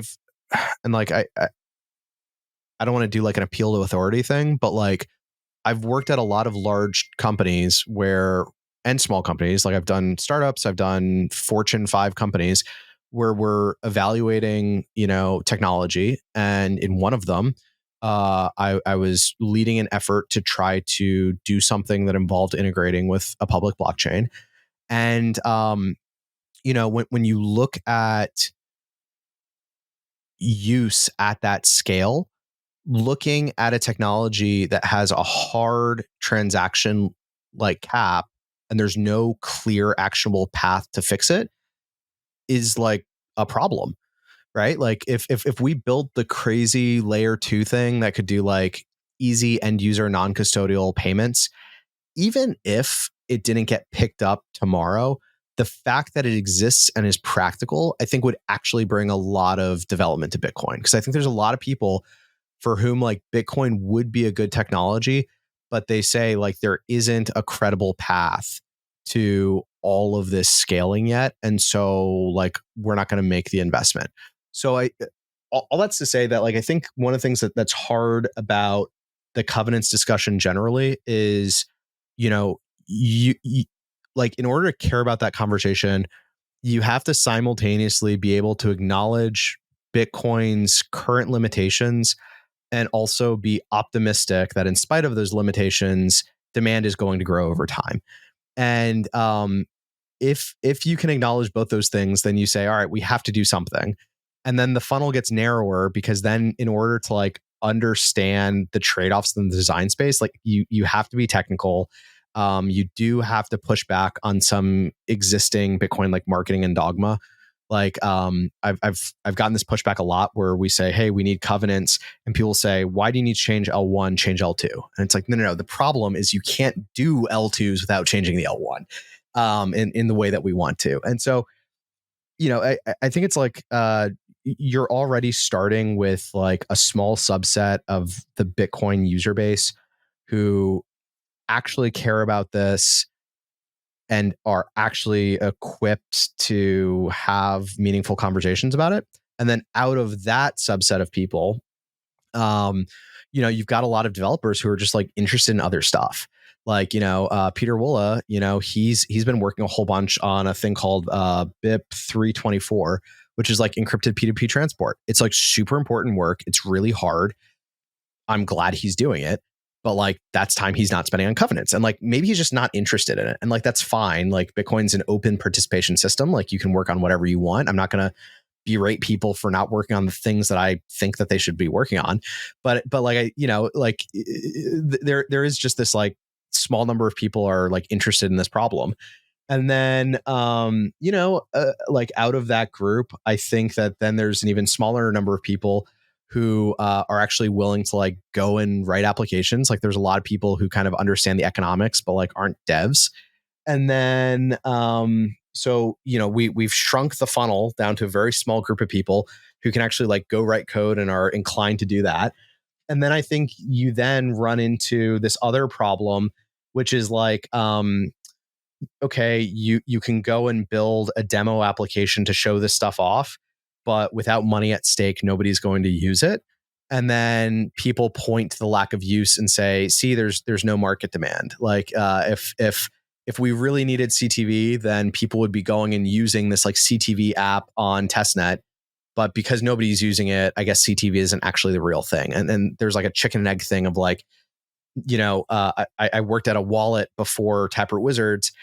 Like, I really wanted to experiment with like vault opcodes for a wallet because it makes sense. But, I can't convince my GM that we should take 5 developers and go spend a year building like a kick-ass user-friendly like mobile wallet that's contingent on an opcode that might never get activated. Like, that's just like a bad investment for the company. So it's hard. And like, I don't think anybody really knows what the answer is. So that's part of why for Quantum Cats, we're like, fuck it, let's just drum up some vibes and see where we get. Do you think that this ordinal, what you guys have kind of kickstarted is, I think I know what Udi and Eric are attempting to do. I think that they have seen crypto and they've seen this hack, right? Which in many cases in crypto are these tokens, and we don't have to go into that again, but that's sort of their public goods financing mechanism, right? Like that. And I will say one thing about these tokens. We kind of talked about the nebulous governance and property rights ascribed to them, but what they absolutely do, is they fund these projects. And I think this is what you guys are attempting to do. Like, I mean, functionally, and I think this makes sense. I think it is very hard on Bitcoin, and this has long been kind of the chicken or the egg problem just from Bitcoin development. It's like, it's very hard to get people to write free open source software when they can go and maybe launch a token. I mean, I'm not trying to throw anybody under the bus, but like this is who we're competing against, And so I think I've always, it's funny because I've always been sympathetic in a sense toward Bitcoin developers for this reason. It's not saying anything about crypto or Web3 developers. I just think that they have a hack, right? They have like a true hack in these tokens, and this is something that's very difficult with Bitcoin. And I think, would you agree that like maybe the ordinals, this sort of new movement is an attempt to kind of harness that financing of these things that we may really want, but we've never really had the ability to bring developers? I think it's a couple things, and just to like be clear about something, because like people ask, questions, right? So like one of the things that I think can be a little bit sketchy or scammy about issuing, whether it's tokens or NFTs or something else, like we were talking about the nebulous property rights, is like thinking that you get something in exchange for the token, or that like you get some ownership. So something that I think we've tried to be very clear about, but I'll just say it explicitly in case anybody like hasn't seen it, right? Is like, um, you know, if you mint a quantum cat, if you buy a quantum cat, you're not like buying a piece of Taproot Wizards. You're not like buying the company, Taproot Wizards, the company. You're not like buying a development effort. Like we, Taproot Wizards, the company, like recognize the revenue from the sale of quantum cats as revenue. And like we're going to use it to pay for things that we want to go do as a company. One of the things that we want to do, like I'm the CTO of this company, I want to go and hire developers, and I want to hire product designers, and I want to hire, project managers, and I want to build products and services for Bitcoin that help push Bitcoin forward technically and culturally. And some of that's going to be related to covenants, some of that's going to be related to L2, some of that's going to be related to ordinal stuff. And so like, yeah, I mean, like in the way that, if I go and buy an Apple laptop, I am contributing to the funding of like Apple technology, because like they take that revenue and they turn around and they hire developers and like they build better Apple laptops. Like in that way, we are selling products and services, and then we're going to be, taking the revenue from that, and we're going to be building more products and services. And it just so happens that the first product that we've brought to market is a digital collectible that we are also using to try to mobilize a community to try to push the culture on Bitcoin upgrades forward. Like as a company, we're also, investing in, product development and technology that we think will help push Bitcoin forward. So, I mean, like to answer your question, like it is a hack, but it's also just a hack in the way of having product market fit, and like having customers pay for your wares is a hack. And I think that there's been a little bit of like a weird Protestant or not Protestant, what's the word I'm looking for? It's stronger than that. It's Puritan. There's like a little bit of like a weird puritanical thing that happens in like Bitcoin companies, where I think a lot of Bitcoiners think either you can like go and be a profitable company, or you can do the right thing for Bitcoin. And I think at the end of the day, like in order to do the right thing for Bitcoin, you have to have a profitable company to like make that development sustainable. And so I think, like our goal is to build products and services that have product market fit that people pay us for. And then we can, continue to grow as a company and make more things that make Bitcoin better. Yeah. No, I think that's spot on. And I mean, like the fact of the matter is, all of these Bitcoin only companies, however you want to define that, like they sell something. It's not. It's like it's capitalism. It's not like no. That certainly is not lost upon me. I've just been thinking about this more with like just maybe more from just kind of being sympathetic. Maybe I don't know. Sympathetic sounds a little bit cringe, but like sure. I understand why it is. Yeah, it's difficult for.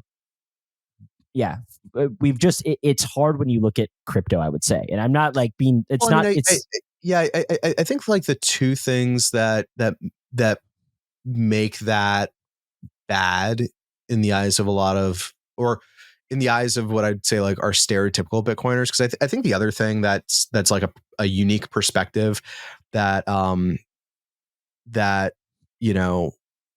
our camp has that maybe some of the latter people on Bitcoin Twitter don't have is like, I think the really vocal, like laser-eyed maximalists are actually just a vocal minority. Like I think most people who have Bitcoin are actually like have they don't care views. At all what the lasers say. No, I mean, like, they probably don't even know they exist. Yeah, Bitcoin my dad owns Bitcoin. He has no idea that there's a group of like AR toting, Citadel owning Bitcoin maxis. No, that's not lost upon me, of course. So yeah, I think you're spot on about that. Yeah, I mean, so like I think the two things that make the whole like token issuance for funding thing a little bit of like a no-no for some people.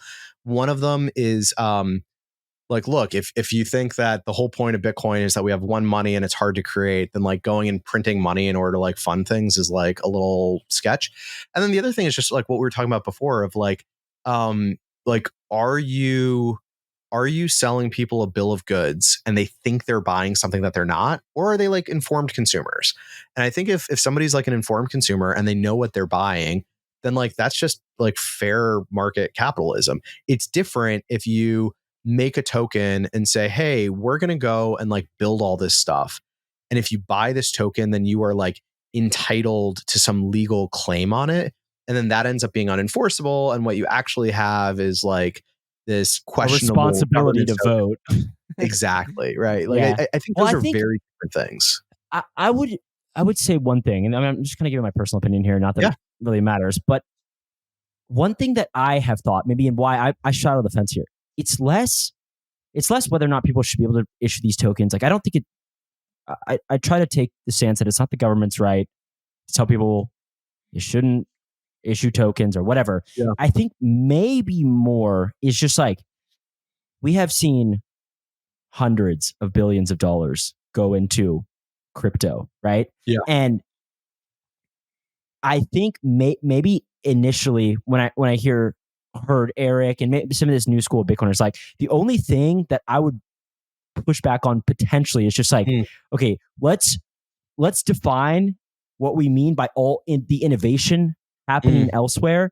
It's not like the rails of finance run atop Ethereum. And I don't even say this critically. Like, you have to understand that this isn't like, but it's one of these things where it's like, okay, like I see that there's developers there. I see that people work on ZK stuff. I see people working on all these, new financial primitives, but like, the adoption of crypto relative, like as a ratio of the amount of money put in, it's like, well, I mean, I don't know, like, does Bitcoin have to have that? It's like, if, so I think this is one pushback that I've seen from maybe some of the more even keeled of the kind of Puritan, if such a thing exists. Yeah, I mean, like I'll double down on that. Like I'll give you even more, right? Which is, I think the broader crypto ecosystem. I forget who said it, but somebody said this, and I was just like, "Yep, nailed it." Like I heard somebody say, like it started as like cypherpunk electronic money, but they ended up just really building like shadow banking for degenerate gamblers, which like fair enough. I think like I'm interested. Like, I don't think the future of finance is going to run on Ethereum. I don't think the future of finance is probably going to run on any public blockchain. It just doesn't make sense. It doesn't make sense for a lot of reasons. Probably tend to agree, but I mean, like I like Bitcoin as neutral, interoperable, permissionless internet money, right? Like the I still kind of really remember the moment that Bitcoin made the most sense to me. Was I did a weekend project and I like built a little web service that like you could connect and you could like pay me money. I vended a service, and like the service was like I went and set up like DNS for you. So it was like a purely electronic thing. You don't have to worry about like, oh, are you shipping me the shoes? Like I manipulated some other bits for you that you could not otherwise manipulate. And then I could like send out money. And I had this like aha moment of, the modern web was really built like the key ingredient to getting the web to where it is now was this thing called the LAMP stack. It was like you could install Linux, Apache, MySQL, and like PHP. And it's these like 4 open source tools that you buy any old crappy computer, you install these things, and then like you go and borrow some books from the library, and anywhere you are, anywhere in the world, you can like install these 4 pieces of open source software, plug into the internet, and you can now build any application that you want that connects to anybody else in the world, and like nobody can stop you. And that was amazing. And if you think about that, and like we've got web servers, mail servers, database servers, like the missing piece that we had was like the money server. And Bitcoin for me, like in that moment was like, oh my God, this is like the open source money server. Like, of course, this is what you want. And so I think like that plus the kind of digital scarcity thing is like what Bitcoin is to me. It's this limited supply. Nobody can like mess with it and like change the inflation rate. and it's like this permissionless like money server that anybody can use to build whatever they want. And if you kind of get that into the DNA of the internet, and if it grows at the rate of the internet, then it ends up like taking over the world. That's different from saying everything in finance has to run on top of that. Like everything in finance is still going to run in, enterprises and Oracle databases and like all this shit, but like they'll interact on this like common ledger to exchange value. The thing that I think is interesting and innovative, like the big thing that I'm envious of when I look at other ecosystems is like all the ZK stuff. Like, when I kind of got into cryptography many years ago, general purpose succinct zero knowledge proofs were this like fairy tale, like just like didn't exist. And then, Greg Maxwell did this thing with a snark in like 2015 where he did an atomic swap for like a Sudoku solution. And that was like amazing, but it was still kind of like moon mathy. And then you've had this like crazy degenerate DeFi ecosystem over the last couple of years has just funneled billions of dollars into ZK R&D. And like the math is actually in a really good space now. And like now there's like decent tooling, and you've got like Cairo, which is a higher level language that like has static analysis tooling, and you've got like all these other things. And I think like some kind of general purpose ZKP is going to be useful for Bitcoin to do Bitcoiny things, because I think in order for Bitcoin to scale, you're going to need to get more state off chain. And I think a succinct, non-interactive zero knowledge proof is important to have like constant validation cost on the main chain of a ever growing amount of off chain activity. And so like, I'm not super interested in trying to say like, hey, how do we do like the EVM on Bitcoin? I don't think that's interesting. I also don't think it's going to have product market fit. Like wrapped Bitcoin exists today. You're not going to get all the Ethereum developers to light their bags on fire and come over to like EVM on top of Bitcoin. Like, I don't think any EVM Bitcoin sidechain is ever going to meaningfully take market share away from Ethereum. It just doesn't make sense. But I do want to like rip off the billions of dollars of ZK R&D and like come use that to make better Bitcoin payments. Like I like that just seems like a all upside to me. Interesting. Okay, I want to pivot just a little bit. Want to talk about cat? I've been like avoiding talking about cat this whole time. I haven't been actually avoiding it. We just keep talking about other stuff. Well, I wanted. Okay, yeah, sure. We can talk about cat. I also wanted to just talk to you about your thoughts on MEV on Bitcoin. Yeah, we can get back to cat. I don't want to keep you like way too long, but I have to dig in. I did talk to Eric about this some. He gave me some examples. Like I think your Sofon bot. This is it so I don't know. I still know how to pronounce it. Anyways, this bot was an example of MEV on Bitcoin. There are people who think that there's going to be a tremendous amount of MEV on Bitcoin. Most of what I have seen, at least from a very high level, it doesn't resemble the MEV on Ethereum or these other chains. I think also I have come around to understanding why that may be the case. But I also want to hear like just we don't have to define MEV. I'm assuming that most people know, but you can just talk about what you're seeing and what you see as the future of this. Yeah, I mean, I think oh man, it's gonna be really interesting. Like I think the so you asked me earlier about like tokens and runes. I think that's actually going to be really interesting in changing the potential for MEV on Bitcoin. So like a core cultural value at Taproot Wizards, it's not enshrined anywhere, but it's a thing that we've just done, is like I tend to write software to troll people. So like the Sofon was definitely like troll software. I've got a whole roadmap of other troll software that I'm going to write. One piece of troll software that I'm considering writing is I realized that if you had, so I originally spec'd this out for BRC20, but I think it'll be better with runes. So if you had a so let's say that there's a Bitcoin payment that you wanted to make, and in that Bitcoin payment you included as an input some rune or like a BRC20 transfer inscription, but you made it so that anybody could spend the output of that. So it's a rune, like I've got two inputs and two outputs, and like one input is like my money and the destination. One output is like a rune, and then like anybody can kind of like redeem it on the other side. If you fired that out and either there was somebody running a piece of software that saw that and then claimed that rune and did a child pays for parent, or if a miner was running a piece of software and saw that and just included in a block in order to collect that rune, then you could propagate a transaction that pays under the clearing rate for fees or potentially pays zero fees. So in the Ethereum world, this would be like a gasless transaction.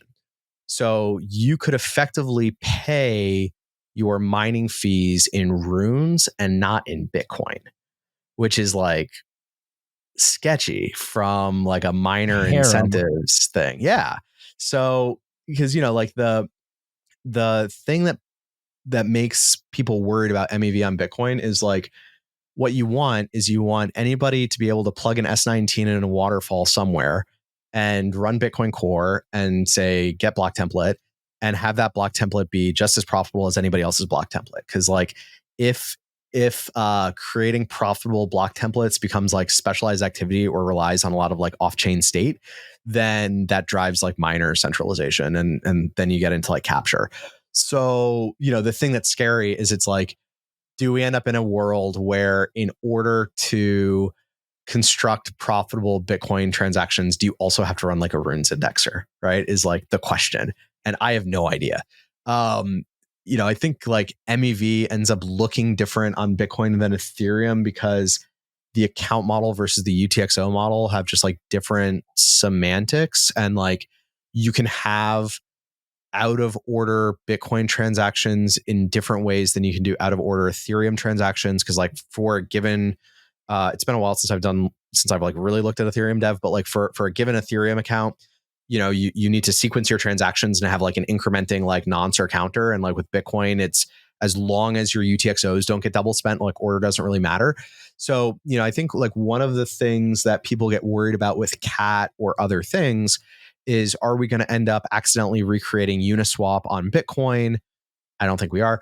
But if we did, like, would that open us up to MEV? I think that the practical concern is probably a little bit different. Like, I think multi-party contracts end up looking very different on Bitcoin than they do on Ethereum because of UTXOs and because of like limitations in Bitcoin script. I think where it gets weird is if I think it gets weird in two places. One of them is if you can start paying transaction fees with things that require off-chain state to validate, that's where you have like credible MEV. And I think the other one that's funky that you actually hit earlier is like, if we have open minting systems, do miners just say like, screw you, I'm getting all of the tokens? I think those are like two places where we could actually see it. The whole like Uniswap on Bitcoin thing like doesn't really keep me up at night. Are you currently with just BRC20s, and you say maybe this becomes increasingly concerning with Rune, or maybe not, but you think your little troll software is going to work better with runes? Yeah. Are you worried about this? Is kind of like an out of band payment. Would you agree? Yeah. Like, okay, because I think a lot of the concern, I mean, the concern is not, in my opinion at least, is not that miners are making more off fees. Like, this isn't the concern. It's like what you said, the centralizing forces of this, right? And if miners can receive, like, for example, let's say there's going to be an ordinal collection minted. Sure. If they can make more money by getting 10% of the supply or 20% of the supply, and in turn selling that, versus an in-band transaction. That is, I think, like this is where the centralizing forces come in my opinion. Also, and this is why I do tend to agree with you guys actually pretty strongly about like not filtering the mempool, because then you create an out of band mempool, and this is what happens. Yes. And what we've Yes. seen on all of these other chains. Now, I do think once again, it's different because the overwhelming, functionally, I mean, I'm not saying this exactly the right way, but functionally, the overwhelming majority of Bitcoin transactions are peer-to-peer. So it's like there's not really ways to front run that in the same way that on Ethereum, interacting with all this state and all this contract provides all these opportunities to front run or back run or sandwich or whatever these types of transactions. So like ideally, I think, and this is something that you guys have been talking about, and I've seen other people talk about this, even some of the more Puritans, is look, like ruining the mempool is very, very bad. Like ideally, we want people to be able to broadcast a transaction from their node to the mempool and not be concerned. And once again, if it's peer-to-peer transactions, then that's not a huge concern. Like because a miner, if you pay a sufficient fee, a miner will ultimately include that. Would you agree like that's sort of the essence of it? That would you agree that like this statefulness is what is concerning, and then also these kind of like out of band payments for these other protocols that exist atop Bitcoin, which is sort of a form of statefulness unto itself. Like is this what you're thinking? Yeah. I mean, I think that it's like there's kind of so I strongly agree with what you just said about private mempools. Like if you were to say we're going to filter all the ordinals out of the mempool, last year $250 million were paid in mining fees for ordinals. So there's like very strong economic incentives of if they can't make it into the mempool. And like, I've already had DM conversations with 2 mining pools who have asked me like, hey, if hypothetically we were going to make a direct transaction submission API, like what features would you like straight up? And like I kind of half joke with the filterers, like please filter the mempool, because if you do, I will go and make a deal with all the mining pools to do submission, and then I'll open it up as a service and I'll collect a fee, and I'm going to buy like not 1, not 2, but 3 yachts with like the amount of money I'm going to make from just like ferrying these transactions straight to miners, because there's so much demand for it. That's bad for Bitcoin though, because like what you don't want is you don't want it to end up in a situation where like in the future, the only way to be a profitable miner is that you have to have access to this like private order flow. And that private order flow is established between like the large demand aggregators and like a small number of mining pools. And then that small number of mining pools is like the people who get the OFAC list. So, like filtering the mempool is really bad. Things that drive significant fee volume out of band is like bad, and we should be working towards making those fee markets more accessible and more broadly accessible. So like if for example, I'm not saying this would happen, but like if for example relay filtering did become broadly implemented and people couldn't make like certain data carrying transactions, a healthy response to that would be like not filtering, but like another one might be like build a open alternate relay network on top of something like Nostr that any miner can hook into, so that it's not direct transaction submission APIs. It's like an open broadcast network and any miner can plug into it. Cause like that's what you want. You want it to be like an open relay system. But like the real solution is just not do it. And then on the other point that you made, like the reason why it's harder to do some kinds of MEV on Bitcoin than it is on Ethereum is because in Ethereum, you have a lot of state being manipulated across multiple contracts in a single transaction. And so a lot of like the front running and sandwich stuff is just like, I identify which state you're going to manipulate. I go and manipulate it first. And then like, you now have to pay me for it. With Bitcoin transactions are usually like scoped to just the state of that transaction. And it's not really possible for somebody to like malleate the state of your transaction. Right. Where things get interesting is if we start building up like multi-party protocols that have like a lot of state that it's depending on, then maybe you can like front run my interaction with this like multi-party protocol. So like, and I think that those problems are going to be up to protocol designers to solve. So like the Sophon bot was actually a good example of that, right? Like they had this global piece of state which was the list of claimed tickers in BRC20. And I wrote a bot that could front run it and register it first. They've countered that by there's some BRC20 issuers who are going straight to miners. So they're bypassing the mempool in order to avoid the SOFON. And then there's some BRC20 derivatives that actually introduced a proof of work requirement. So you have to like grind a certain number of zeros into the transaction hash of the minting or the deployment transaction to make it more expensive to run something like a SOFON bot, which I thought was super fucking based. And like, I'm proud of them. That's interesting. So is your prediction that because I did hear Eric say this, and like there will be a similar, in Ethereum it's called PBS, proposer builder separation. It's these relays that ultimately, sort of take bundles of transactions and bring them to miners. Like, is it like what is your sort of like off the cuff prediction? Is this something we see, or is this less likely? Is this something that Bitcoin probably will never have to contend with just because it's not as efficient as doing it elsewhere? Yeah, I think it's less likely. I think what's going to end up happening. Well, okay, what I hope happens is even with like new L2s, they're constructed in a way that you can still just do like a sort by fee rate on the mempool, and that's still like a reasonably efficient block template. Look, there's ways today that if you have the right relationships and connections, like can you create a block template that's like a little bit more efficient than like what you get by just sorting by fee rate? Like, sure.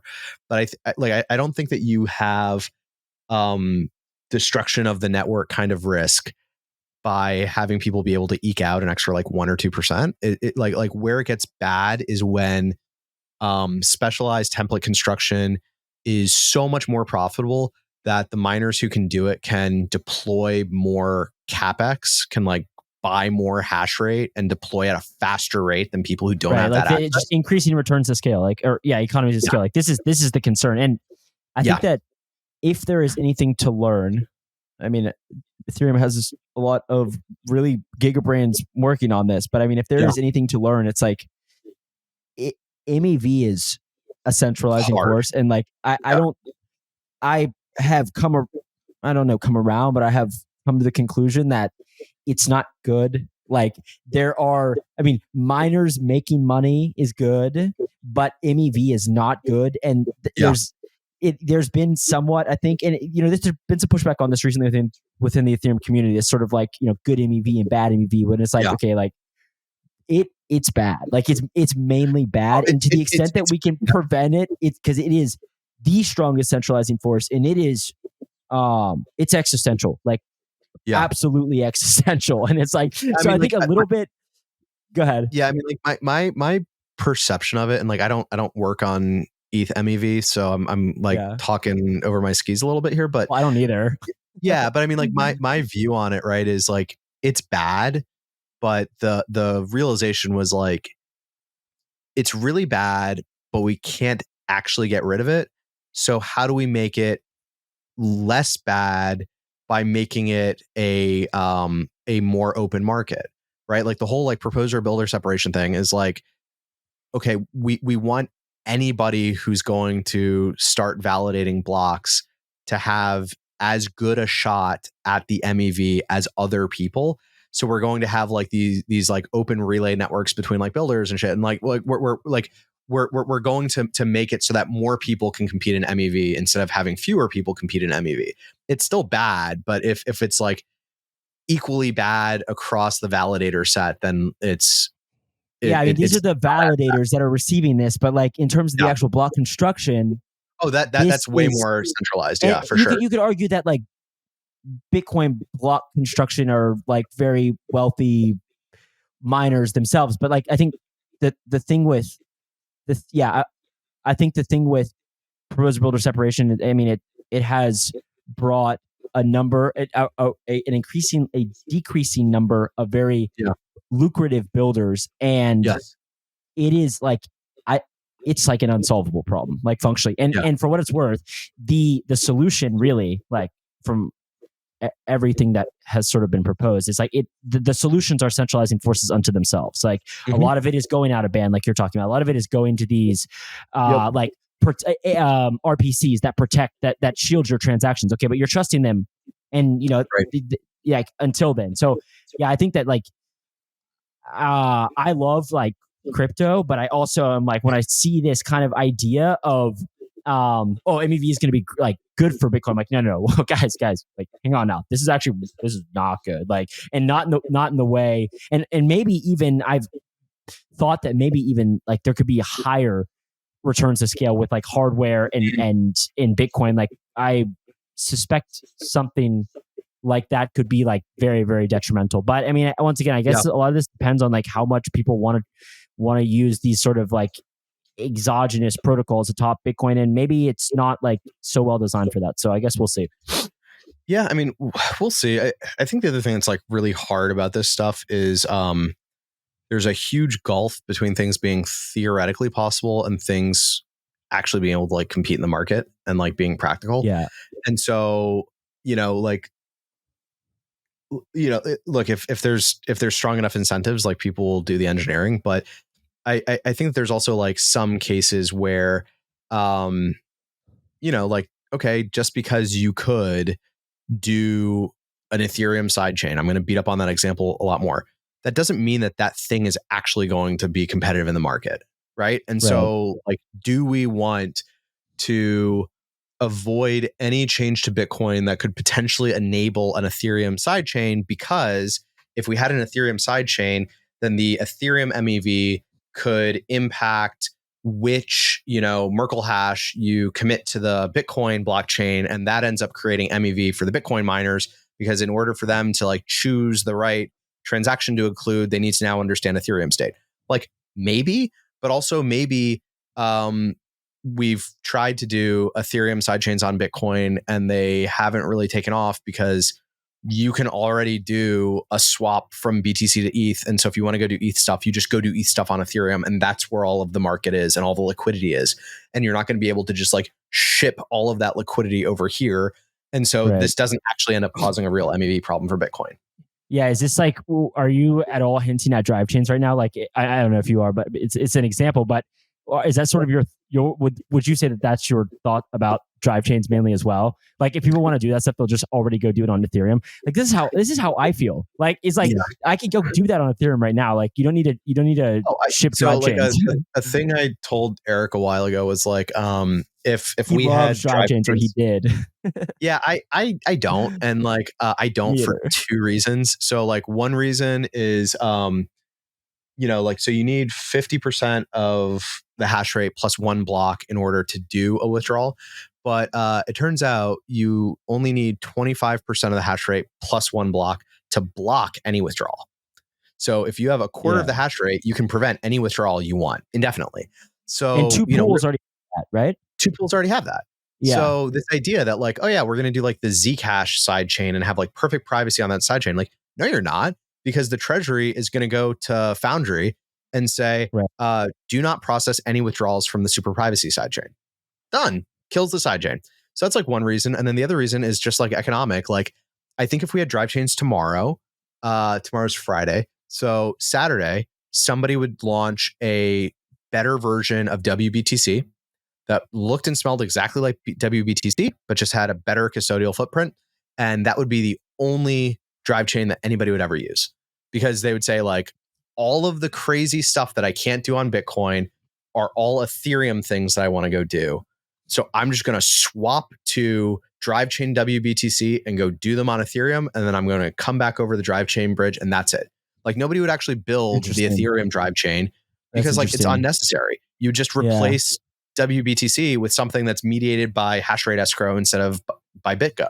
And like that's what people would build. Yeah, that's another thing. Like, this is kind of interesting. Like, if the idea with Bitcoin development has been, like we'll see what's going on elsewhere, like what you were talking about with ZK, and you're saying like the development elsewhere is incredible. Like, these people are really making progress, and this was moon math, and a lot of this has been financed by these degens. So like, maybe sort of a utilitarian approach or whatever is like, this has been worth it. And I think that if the idea has been to observe these other ecosystems, see what happens there, and ultimately bring it to Bitcoin if we find it useful.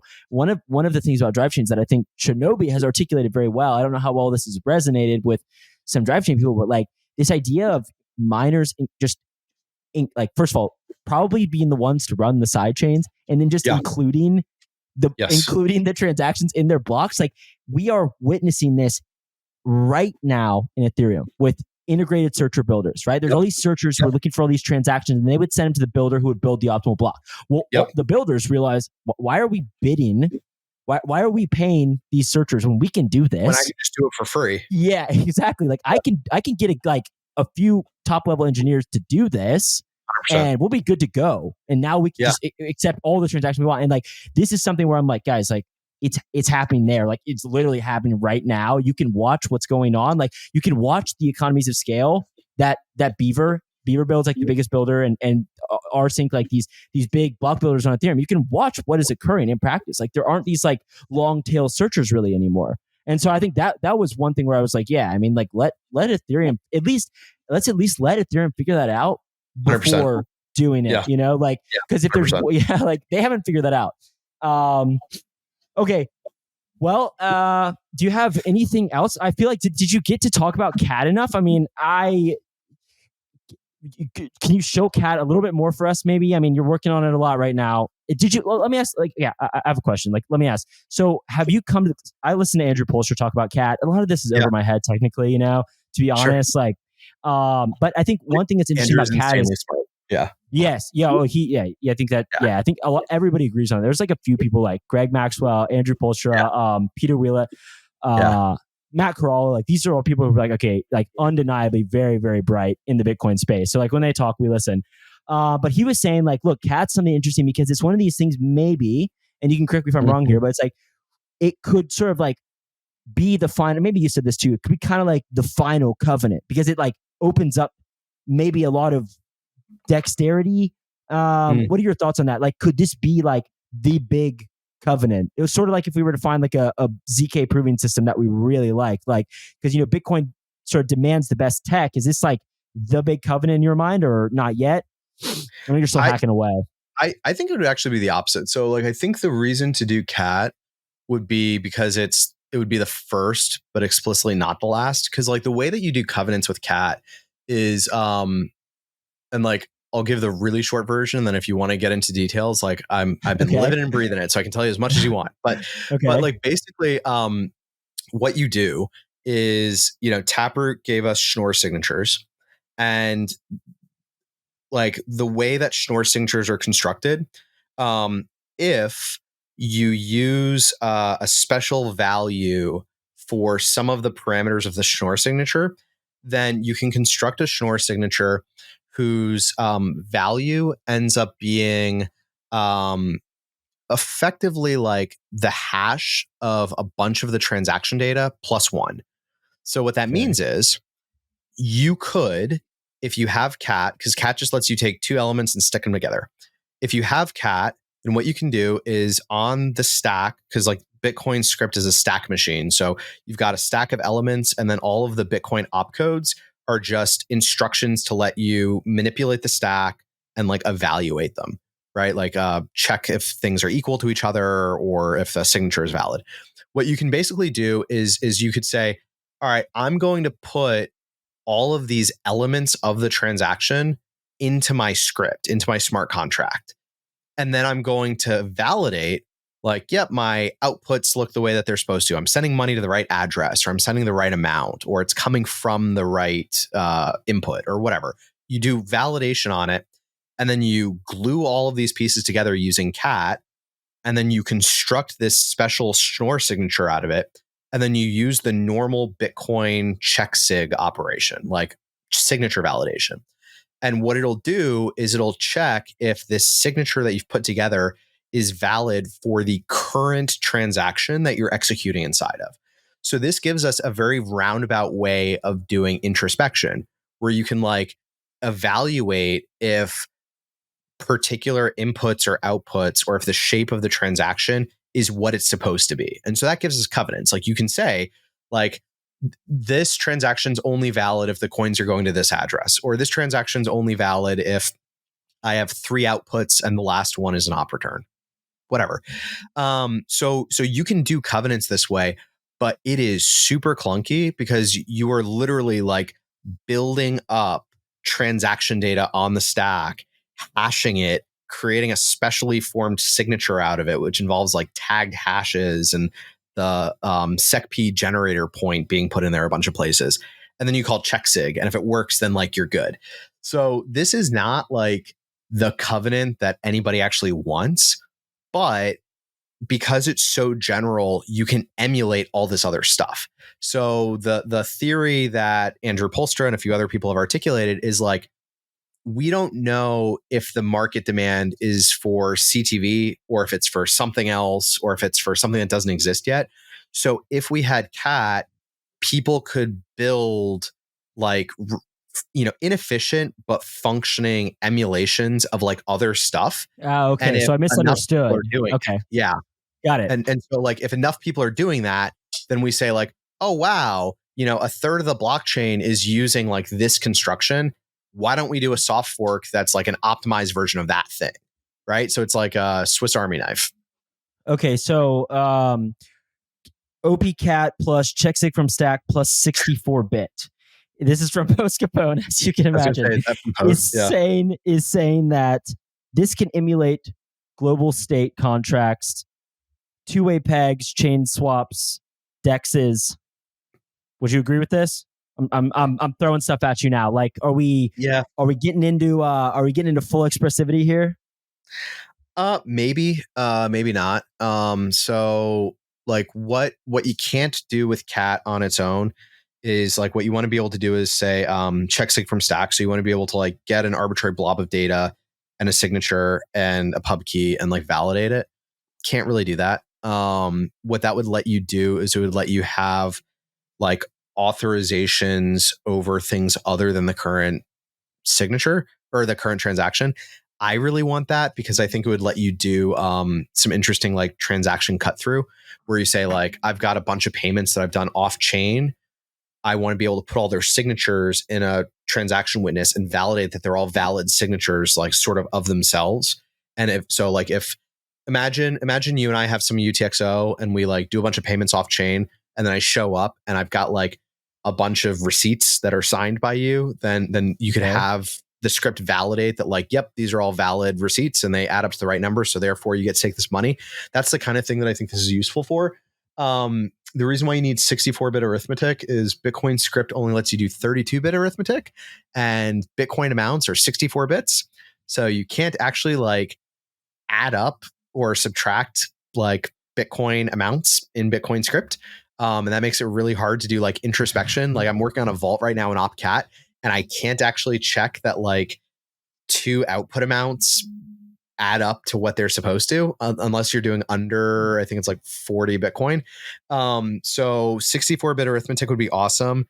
Yeah, I don't know. Like, does it enable dexes and all this other stuff? Like maybe, but to the conversation that we had earlier, like I haven't seen people write this stuff in script yet. So I don't know what it would actually look like. There's a guy named Barack who wrote a DEX. It's like a Uniswap competitor. It's called BitMatrix. Yeah, he wrote that on Liquid, and it uses. It's actually like very similar to. It's actually like quite similar to Uniswap, isn't it? It's like liquidity the UX pool. is identical. Yeah. The okay. UX I've never identical. used it, but yeah, it's like so. You should look at it because what's interesting is it uses CAT checksig from stack, and then also Liquid has opcodes for looking at the type of the asset that's coming in because like Liquid has first class support for like issuing shitcoins. So if you're doing a DEX, you need to like know like, oh, like thing one is Tether and thing two is Bitcoin, right? We don't have that, right? And so like you would need some other way of introspecting your runes or whatever and saying like, oh yeah, I'm trading Tether for Dick Butt coin or whatever. Yeah, I don't know. Like maybe it could enable all of the things. Maybe not. I'm learning a lot from trying to build a vault on CAT that like some stuff is easier than I thought it would be and some stuff is harder than I thought it would be.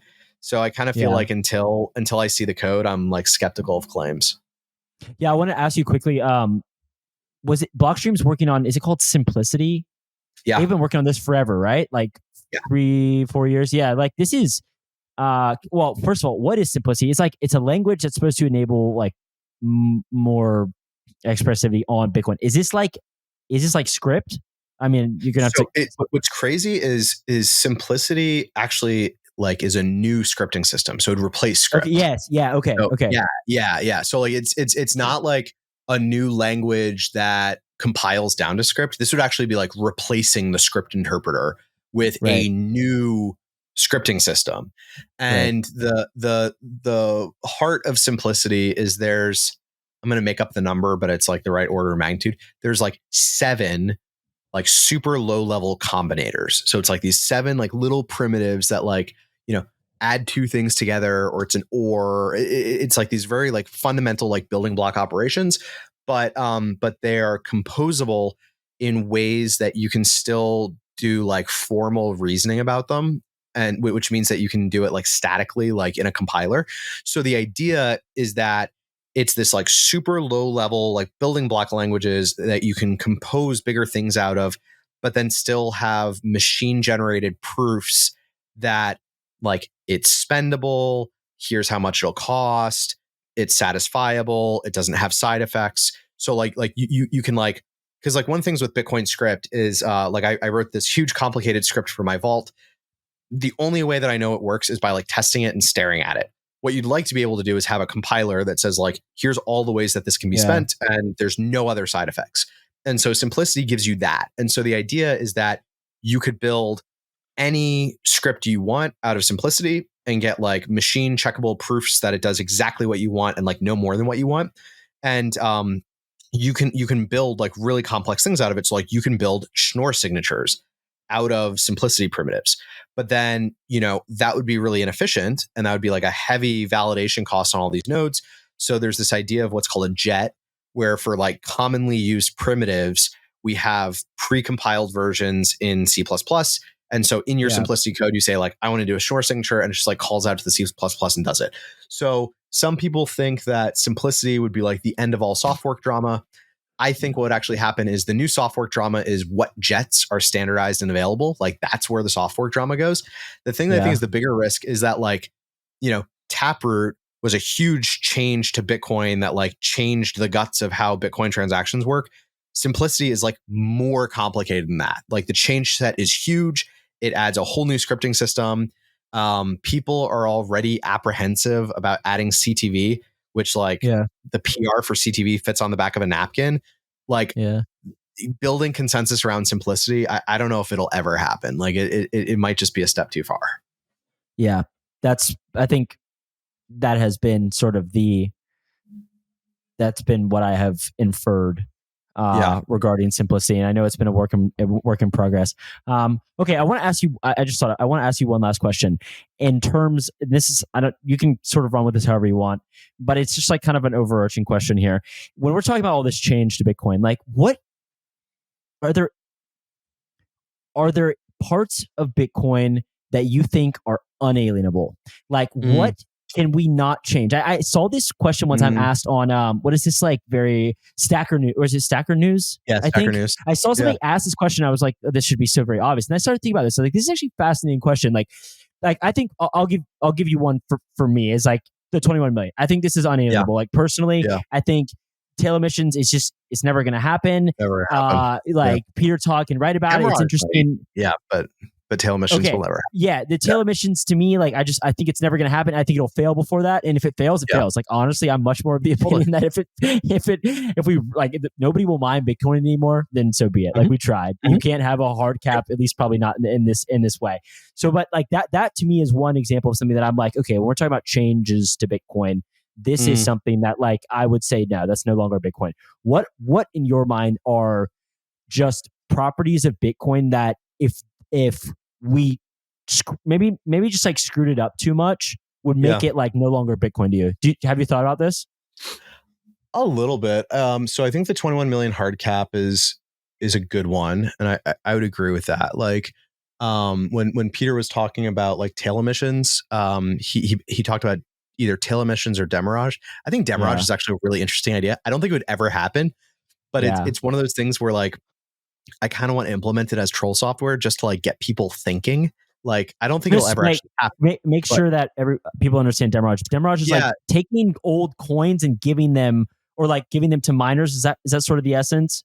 Yeah, I mean like the way that like I shipping. Yeah, the way that I would implement it is imagine if the minimum fee rate to get into a block was dependent on the age of the coin. So older coins were more expensive to spend. Like one way that you could interpret that, and like I'm not saying this is like the right interpretation, but I think it's a reasonable interpretation, is it's a storage fee. Because if you think about it, Yes. Okay. This is where it comes from. people think about like digital gold, right? Okay, if Bitcoin is digital gold, it doesn't really align economic incentives if you pay a mining fee once up front and then like future nodes and miners have to like deal with that without capturing any of the value. It would make more sense if over time, like if you have a UTXO that's like 10 years old, okay, I'm not saying that we should do this. I'm just like playing it out, right? If we ended up in a world where nobody's using Bitcoin transactionally, people are only using Bitcoin for storage of wealth, Right. then you could imagine the economic incentives being such that miners say, if you want to move a 10-year-old UTXO, it costs more because like you haven't been paying transaction fees for the last 10 years. Yeah. Right. And so I'm not saying that like people should do this, but I think that like that's the direction that incentives start going if people aren't using Bitcoin transactionally. Like if the market says the use case for Bitcoin is long-term storage, then it doesn't make sense for miners to charge per transaction. It makes sense for miners to charge for storage.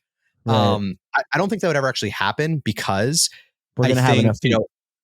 I think we're gonna have enough fees, but also like a lot of the memes that drive Bitcoin adoption are like it's unseizable, unalienable stuff, and like people don't like paying property taxes. Like Michael Right. Saylor's like, your property gets taxed away from you. If miners started effectively charging property tax for Bitcoin, I think people would use a different system. So I think that would actually kill Bitcoin. Like it would kill demand. But it's something that like the change to do that would actually be really small. And I could imagine incentives lining up to do it. I think the things that are inalienable though are 21 million hard cap. I think there's just this idea that like the only people that can spend coins are people that can satisfy the script. That sounds really trivial, but like BSV actually added a system. I wrote a whole thread about it like last year. They added a system where if the theory is like if my coins were stolen, I could go and get like a court order to like freeze those coins, and then there's actually like a confiscation API. And the way that this works in the BSV node software is like if the coins are marked as confiscated, then if you make a transaction that uses them as an input, then the transaction is automatically valid. So like that's a scenario where there's a group of people that basically have a button that they can push that lets them bypass script validation to spend coins. That's like an unalienable thing, right? Like, that sounds bad. It's super bad. It's super bad. Like if something like that ever came to Bitcoin, and like you can imagine the drive to do it would be somebody says like, oh, in order to get this next wave of ETF adoption, we have to make sure that the ETFs can like get their money back if it's stolen. So therefore we need to have like some mechanism to do this. Like, no, that kills Bitcoin. Like nobody ever uses Bitcoin ever again. Yeah. I think beyond that, like I think there's not a lot because like at the end of the day, Bitcoin's only valuable if people want to use it. And so if there's other changes to Bitcoin that people like need to make in order to make Bitcoin usable, I think that there's going to be trade-off discussions, but I don't think anything else is like really off the table. Yeah. I've thought like maybe it's very hard to articulate because I certainly can't define it specifically, but something with regards to proof of work. And oh yeah, that's actually a good one. Yeah. I don't really think I wouldn't say proof of work. That's not what I would say, because what I would say is I would say that it needs to resemble commodity money in some capacity. And I think right now, the way we know to do this is with proof of work, and it's probably it's very intuitive and it's worked for a long time. So it makes a lot of sense. We have this difficulty adjustment that is catered to proof of work, right? Like we move the marginal cost of production towards some limit every 2 weeks. And like this ultimately keeps it in theory. I mean, like, look, people like, I don't know. I feel like this isn't talked enough about, but like, this is like one of the key aspects of decentralization, right? Like somebody will always mine Bitcoin at some cost around the world if they have cheap enough energy, right? Like, so, but ironically, I can't think of exactly how to say that in the context of, Well, you so know, you know what it is. So yeah, the Bitcoin miners, it's a dynamic and permissionless set. And I think that it's important that it's permissionless, because like one of the yeah, things that I think is a reasonable criticism of proof of stake is that you need the existing stakers to process your transaction in order to join the validation set. yeah, And like that makes sense for some systems. I don't think it makes sense for commodity money. right, The other thing that I think is interesting is that, if you think about it from the perspective of like, you turn on a new node, you don't have any of the history of the network, and you get two competing chain tips from your peers. So like right, you like competing things. You want to be able to establish as cheaply as possible which one of those is the valid or the longest chain. And one of the things right, that's difficult with a system, and like I don't want to beat up on proof of stake like that much, but like right, one of the things that's difficult with proof of stake is that the validity of each block depends on prior contract state, right? Because like you say, like, right, oh, this block has enough signatures. How do you know that they're valid signatures? You have to be able to validate to validate prior contract state in order to know that the set of signers for that block is valid. So like the cost for like a newly booted node to determine in chain validity is actually like really, really high in that system, in a way that like with proof of work, yes, you do need to be able to do enough validation to know that there hasn't been like double spending happening of like UTXOs. But for validating like that a block header has enough work, you just like count zeros, right? It's like very cheap it's like the and safe. heaviest chain rule, or like, Yeah, heaviest is chain this is like super easy yeah, to validate. And, yeah, and then like the property there, beyond it being permissionless, is that in order to like get a share, right? Because like the way to think about proof of work or any of these things is that it's a decentralized like lottery, and the right, winner is so it's like what you're doing is you're doing leader election, like you're electing who gets to write the next block, and you're doing that in a right, decentralized and permissionless lottery. And so in order to gain a lottery ticket, you have to spend a resource that has no value if you don't win the lottery. And so anytime people talk about like proof of useful work, like let's do proof of work, but have you like train neural networks, that's yeah, bad, because if you lose the lottery, you still get to like sell your proof of work. I think like the closest system I've seen to the proof of work that we have with hashing is actually what like Chia does. So Chia has this thing yeah, called proof of space time. Yeah, and it's basically they took proof of work, but they made the time memory trade off of, they said like you pre-compute all the hashes, you have to store them, and then you're proving that you're storing all of this otherwise worthless data. So the thing that you're burning irrevocably is the use of disk space. I think that system has right, like other issues, but yeah, I mean, I tend to exist. Like I tend to agree. Like if we got rid of proof of work, we would need to replace it with something that had the same properties around like burning a useful resource and not getting something for it, and it has to be permissionless. Um, I've heard some of the filter crowd say like we should do mempool relay filtering, and then if miners don't implement it, then we're going to go and change proof of work to a new algorithm. Like I don't know if they're going to pick scrypt or what they're going to do. That's insane to me. Like I could imagine a scenario in the future where we change proof of work algorithms, but yeah, that is such an expensive change because you're lighting a huge part of the ecosystem on fire, that I don't yeah, think the economic majority is going to light all of our POW on fire over something small and trivial. It has to be like, yeah, oh, there's an existential threat to Bitcoin. Like somebody broke SHA 256. So we right, have to right, move to Argon 2 or some shit. Like it has to yeah. be something like that. Yeah, I just want to ask you one quick question about something you said. You said that like that the longest chain and like in Ethereum, what is the terminology for this? I remember reading like a paper like about how you you need to do like the what you were talking about, like much more validation, whereas within Bitcoin you can just go with the heaviest chain. It's like it's not long range attack, is it? It's something else. I forget who wrote about this originally, but it's exactly what you're talking about. But Vitalik pushed back on this one Mm, time, and I've sort of it's kind of intuitively makes sense what he said, which is like, look, like mhm. at the end of the day, like when you go and download Bitcoin Core, like you go to you go to bitcoin.org or whatever Yeah. and download Core. Like, what is an example of where that would be like really bad? Like where we could not like because I in my head I'm like, okay, yeah, like maybe you want to go with the heaviest chain, like that's the most, like it's very easy because the network can go offline and come right back.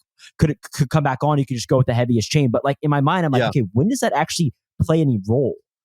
Well, so with Bitcoin specifically, right? There's like a bunch of different ways to bootstrap a Bitcoin node. So if you just like go and download Bitcoin Core from the website, and you launch it, by default it runs in a mode called assume valid, Yeah, where there's sort of this like I don't know, threshold, right? right, There's a block height, and it downloads all of the old blocks.